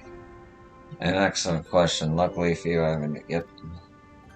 In theory, with its advanced propulsion systems, the moon is capable of delivering you to Ultima Thule, but the myriad other facilities housed within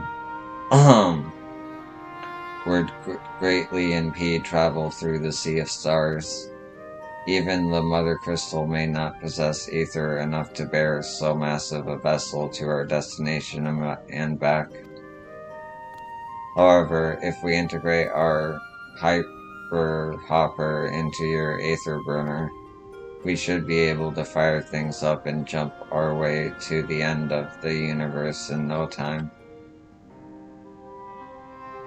Father, does this mean...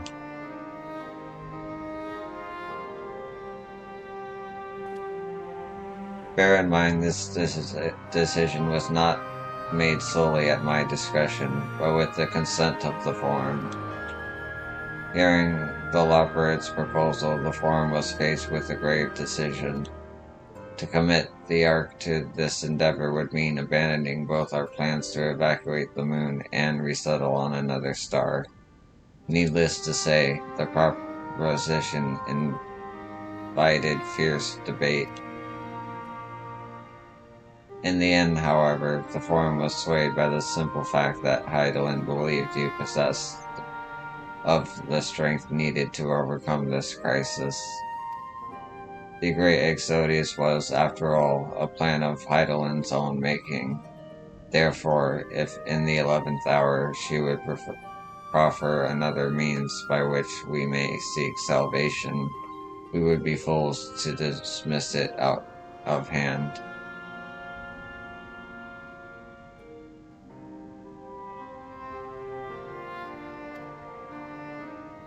Indeed, she sacrificed everything, her very existence, to avert the destruction of this star. That is why we have chosen to place our faith in Heidelin, in you. The Ark will be made ready for your voyage to Ultima Thule. What of all the people that have labored so tirelessly to prepare for the evacuation? They must be furious. I would not be so sure. They have not forgotten your deeds on Magna Glacius, nor your instrumental role in orchestrating the delivery of adamantite go unnoticed. No, the people do not protest. Quite the contrary. They have expressed unwavering support for you and your mission. Are the Loperates too willing to abandon the Exodus? Were you not listening when we said we were born of Heidelin's love for Aetherius and its people? If it means your survival, we would do anything to help. And you'll most certainly have need of our expertise where you're going. There's no guarantee Ultima Thule is a place that supports life. An otherwise vexing problem our know-how can remedy. Besides, Heidelin chose us to lead the way to Metreon. Why else would she give you a crystal only we can decipher? But more importantly, we were perfectly content to evacuate Aetherius until you brought us here, Irianche. And now we're enamored with the place, so what choice do we have but to save it?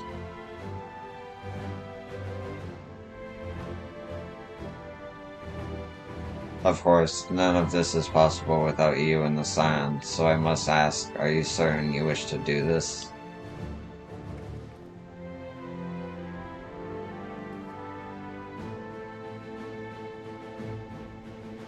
Was it yes and yes, and yes? Well, we've come this far. We'll avert the final days, whatever it takes. You couldn't stop us if you tried.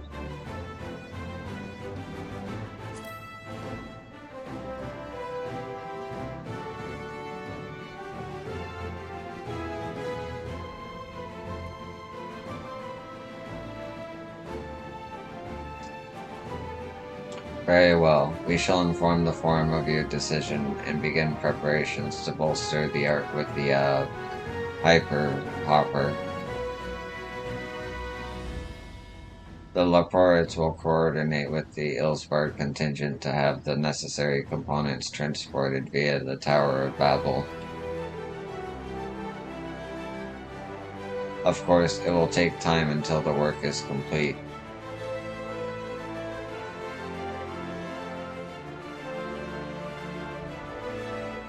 For now, pray take your ease. 'Twould seem there is naught to do but rest and prepare, shall we?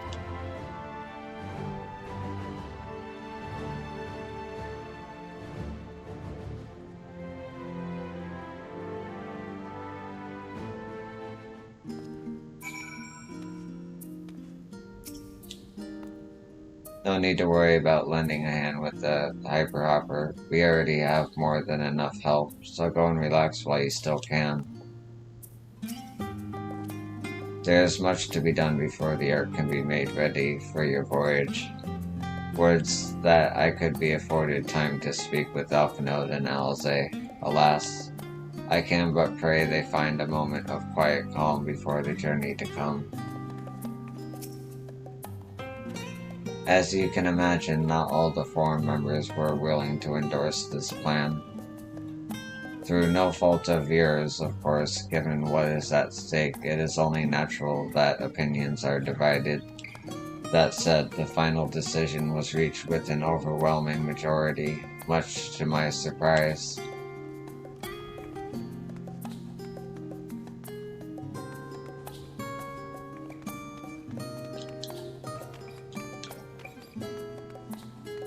Okay.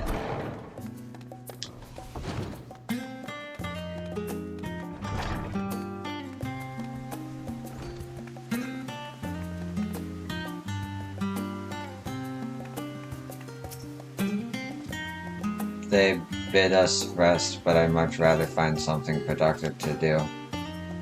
I suppose now is as good a time as any to hone my lance. Not that I've ever found it to be dull. Still, it eases my mind on the eve of battle. The Forum hath placed the fate of mankind in our hands. We must not betray their faith. Perhaps now I can finish that book I was reading. What? Oh, pay me no mind. I'm sure you have better things to do with the time afforded us.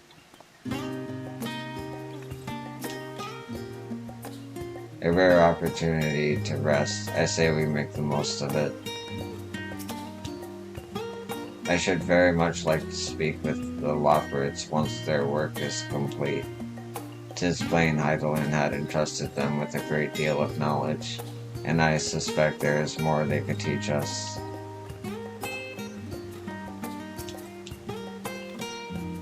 In all honesty, I didn't think the Forum could approve this measure, and certainly not by a large margin. I dare say, though, that Master Forchon's impassioned recounting of your audience with Heidelin helped sway the vote. He has a way with words, after all. Where do you think Alphanode got it from? I wasn't expecting to have time on our hands. What should we do?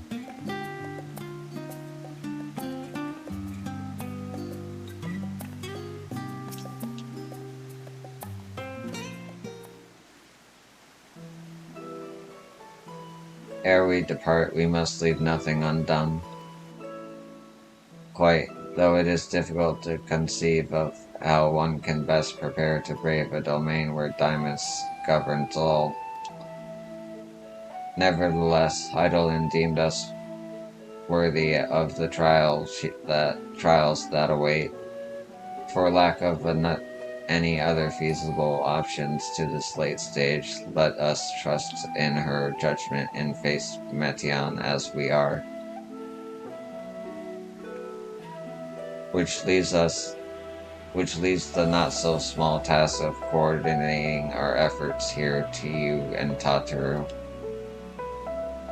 If all goes to plan, we'll be back before you know it. I certainly hope so.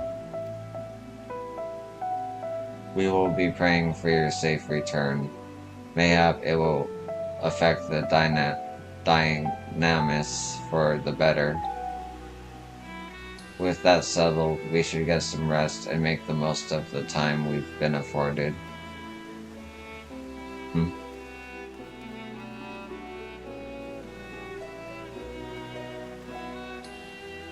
The meeting's over, is it? You were in there for so long I started to worry. What did they have to say?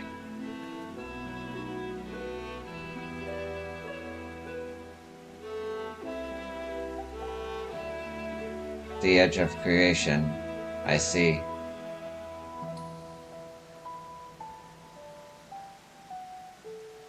Rest assured, everything will remain in order until you return, and you will return. Actually, yo, could I borrow you for a moment? Looks like your plans for the interim are decided. When the two of you have finished, meet us back at the Bellstone Annex, alright?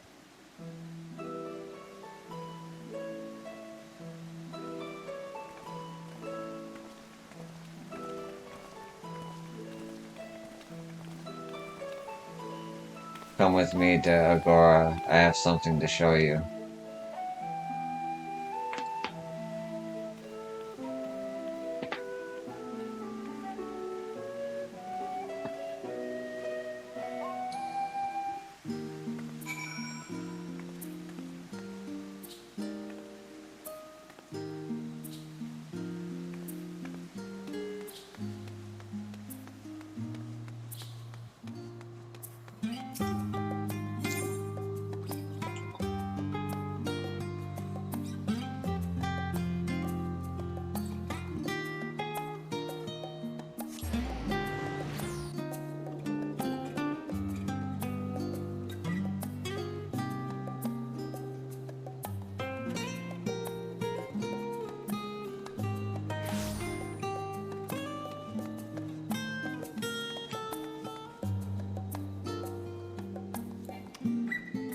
Cool armor.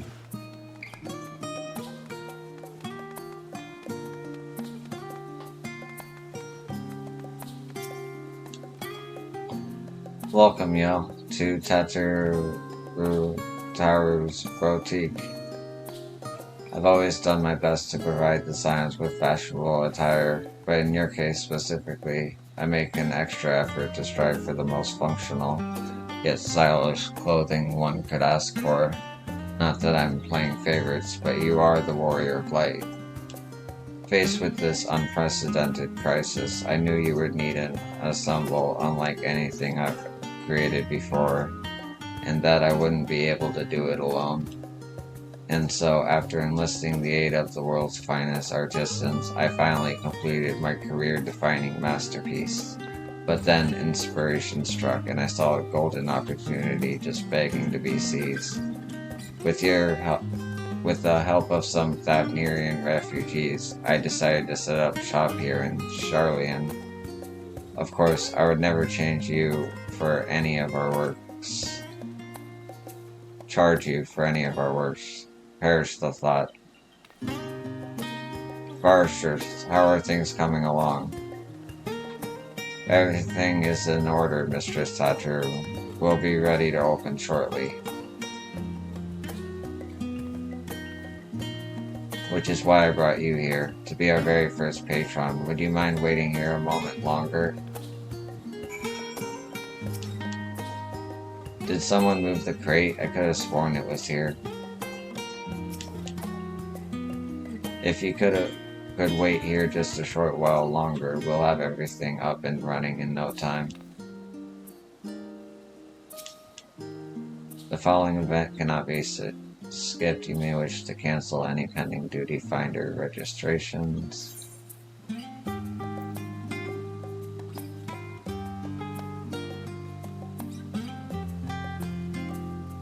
Oh.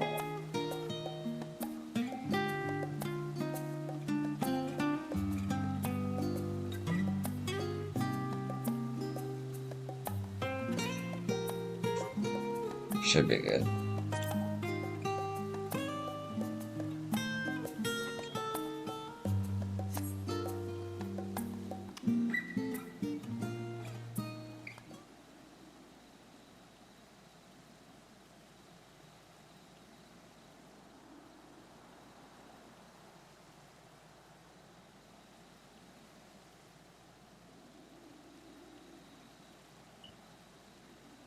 Oh, I did not expect to find you here.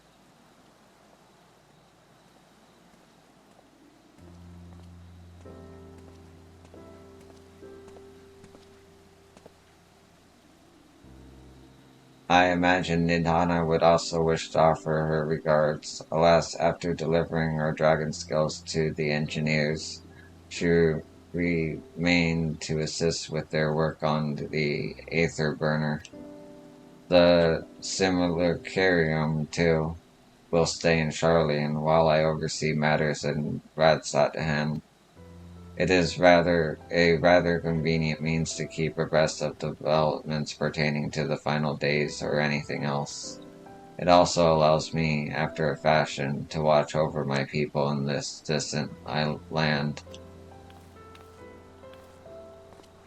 Varshan, I was hoping you'd stop by. I can't thank you enough for allowing your artisans to work with me here at the boutique. Please, it is I who should be thanking you. This establishment has restored a sense of normalcy to their lives. You have blessed them with newfound purpose and a means by which to support themselves in these troubled times. What's more, when they at last return home to Razatham, the experience and knowledge they have gained in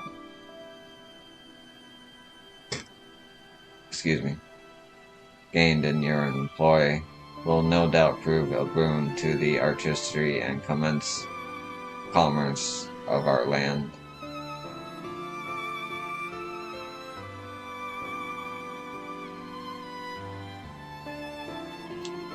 In fact, I came here to see how your new employees are settling in and to express my gratitude for granting them this opportunity. It's an opportunity for me as well, believe you me. Your artisans have taught me so much about Thavnerian craftsmanship. Their resourcefulness and ingenuity are nothing short of inspiring. I can't wait to see what kind of wonders we come up with. I pray you every success in your endeavors, Mistress Tataru. Before coming here, I heard word of the Foreign's decision of what will soon be attempted. It was only then that I finally understood why my father called this star the last bastion of hope. Indeed, it was the last bastion, for the flame of every other star he encountered had likely been extinguished. In this boundless dark, the light of brimming life must have been blinding in its splendor.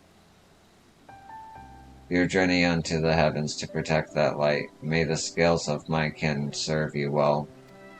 I have faith you will prevail and restore peace and tranquility to this star.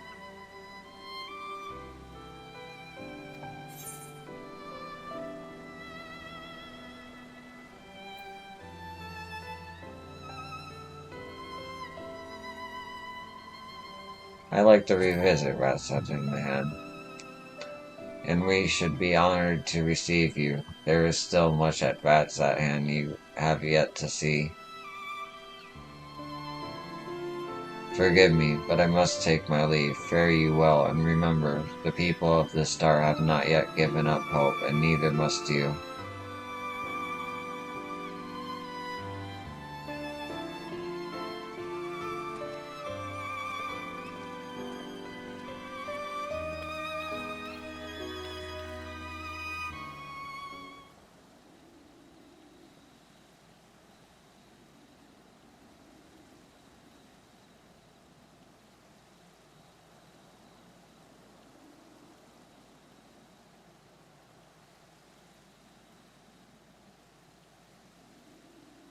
Where must I go to get a meal with some flavor in this wasteland of taste?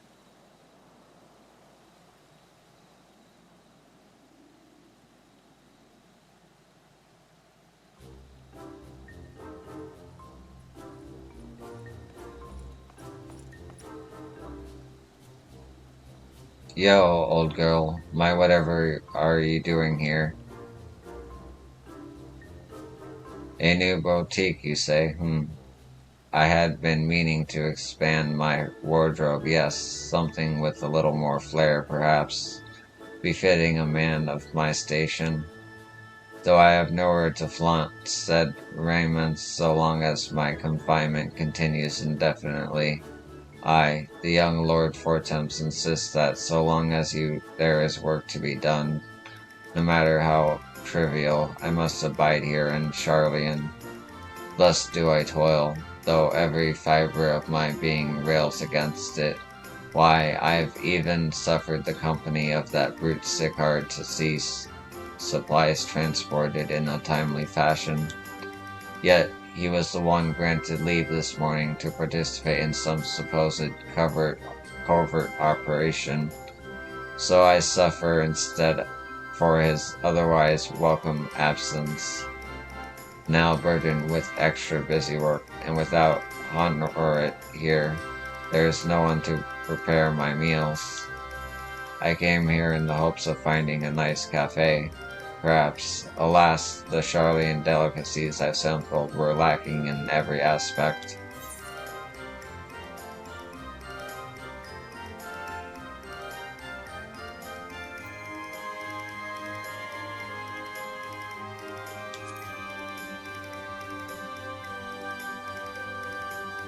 The cafe over on the pier, their cuisine didn't appear all that appetizing, but if you vouch for their cooking, then perhaps I will give it a try. Thank you for the suggestion, and ta-ta for now, old girl.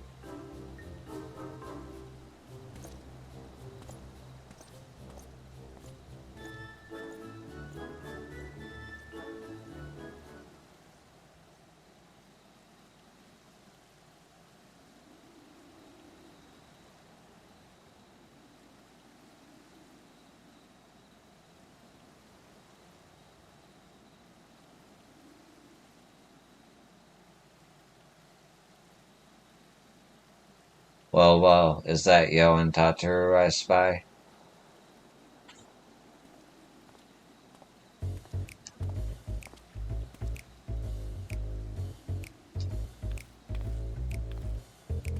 Hancock, what are you still doing here? You said you were returning immediately after dropping off your cargo. Yes, that was my original plan. After all, any expertise required aside from the delivery of goods is well beyond my purview. But what manner of entrepreneur would squander an opportunity to study the markets of the northern seas? Worry not, I will return straightways to Kagane once I have finished. Of course, you would find a way to turn this crisis to your advantage. She wounds me, the industrious woman running a new boutique. I am not blind to the travails of those who fight on the front lines to deliver us from ruin. Indeed, I have every confidence they will succeed, and I would make myself and my business ready for their return. If you believe in them so devoutly, then why not put your money where your mouth is? Fair enough, Tataru, fair enough. There is not more I can do to help ready the Ark and her heroes for their maiden voyage, but on your return I shall host a grand celebration in your honor at the Bakuro Inn. Accommodations are quite costly given the reputation of said establishment, but the East Aldern Trading Company would be honored to foot the bill.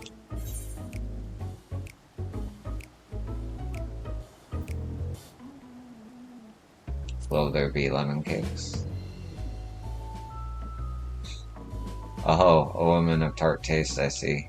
Yes, there will be lemon cakes, and much, much more, the finest delicacies the world and laureled Lord Lorito have to offer.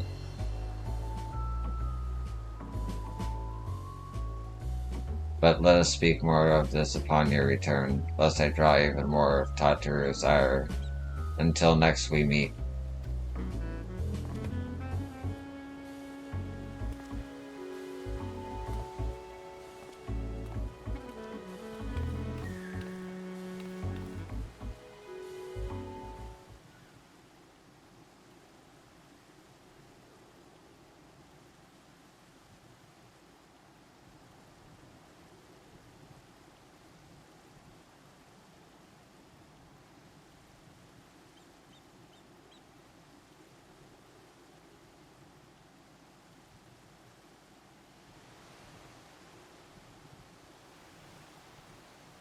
Ah, yo, decided to spend your time at the markets, did you?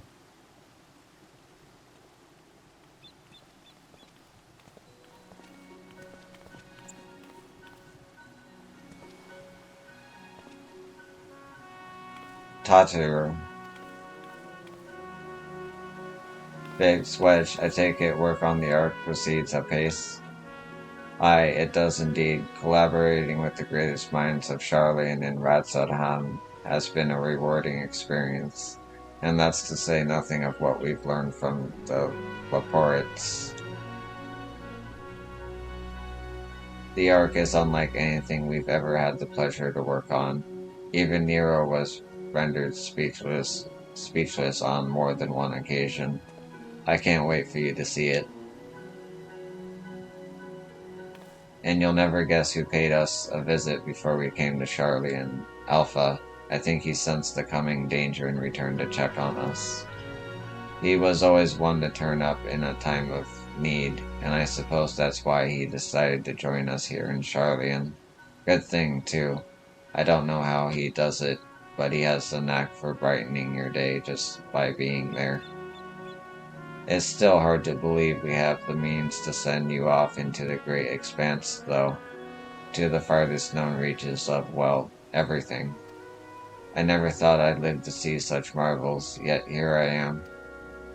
More often than not, you and the Scions are the catalysts that sparked the need for these great innovations. To think how much I'd have missed out had I not been a member of the Ironworks.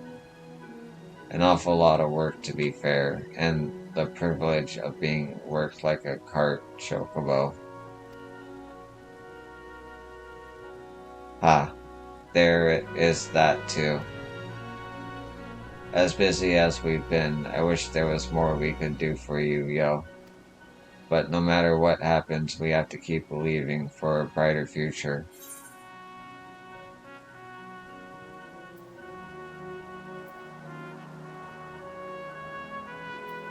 One filled with even more adventure. Yeah. When you head back, would you tell the engineers I'll be going shortly with refreshments? That's very kind of you, Tataru. They'll be glad to hear it. And on that note, Wedge and I should get going. Still a few more supplies to gather before we return.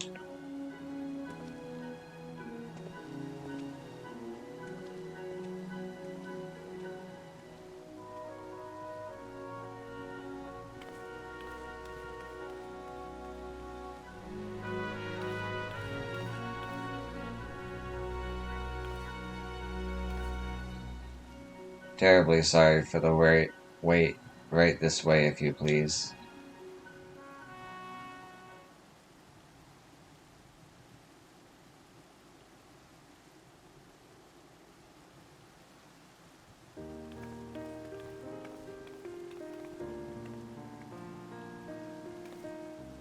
Right, I don't believe the two of you have been formally introduced. This is Varasada from Palkastan.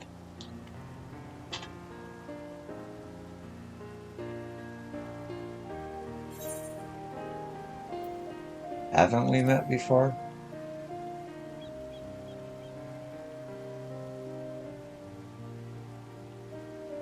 Ah, yes, it was you who helped us at Perugia, and again when crossing the ice fields, was it not?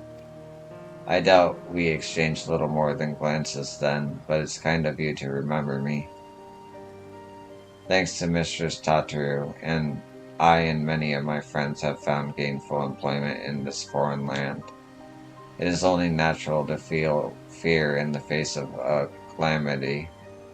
In such times we must look to one another for strength and succor.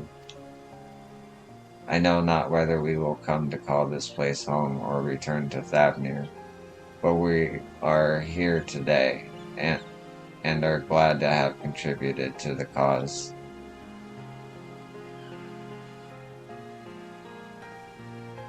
And contribute they did by helping to make your new garments as durable as possible. We put our hearts and souls into them, and I have every confidence they'll keep you safe in the battle to come.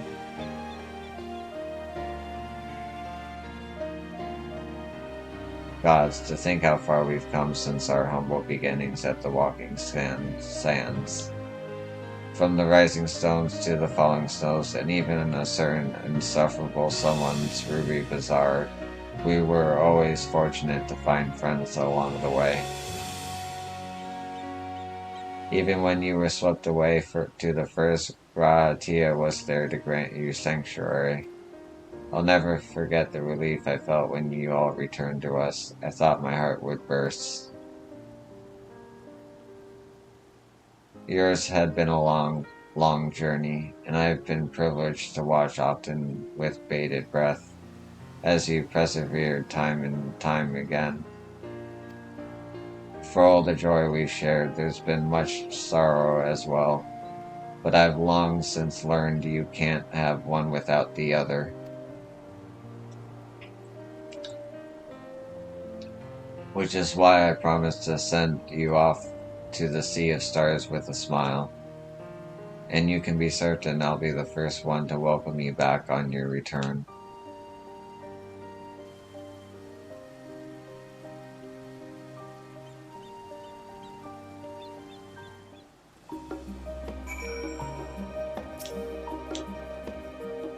Don't forget to pick up your clothes from Varnish before you leave. They were expertly tailored just for you. In addition to your new ensemble, we have raiments and weaponry for every need, so please feel free to browse our stock.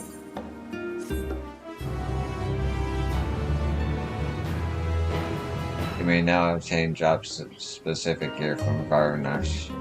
Weapons and gear obtained can be equipped at level 89. However, all item stats will be subject to item level sync.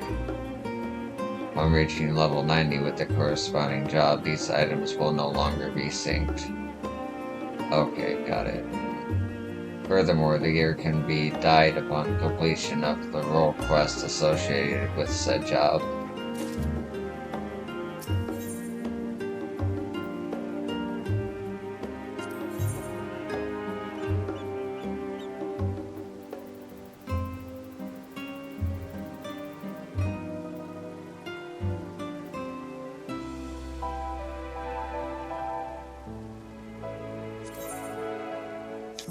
So I just get this for free? Let me check something. Yeah. You just buy your job gear, or it's available.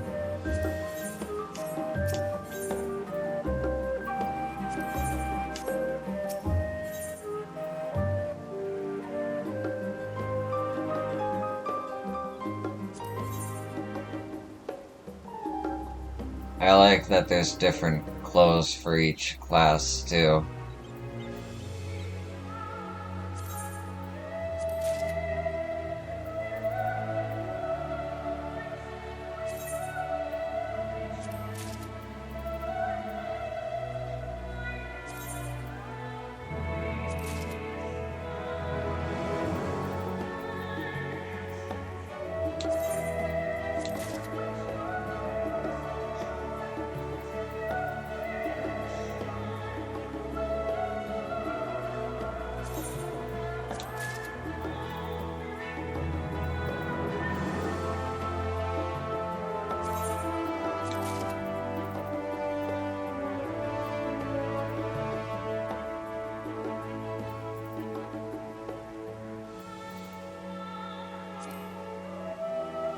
Okay.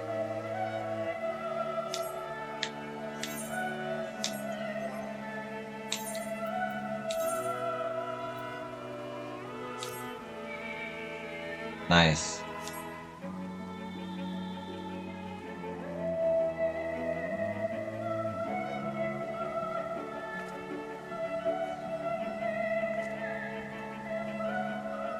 Okay. 1 second.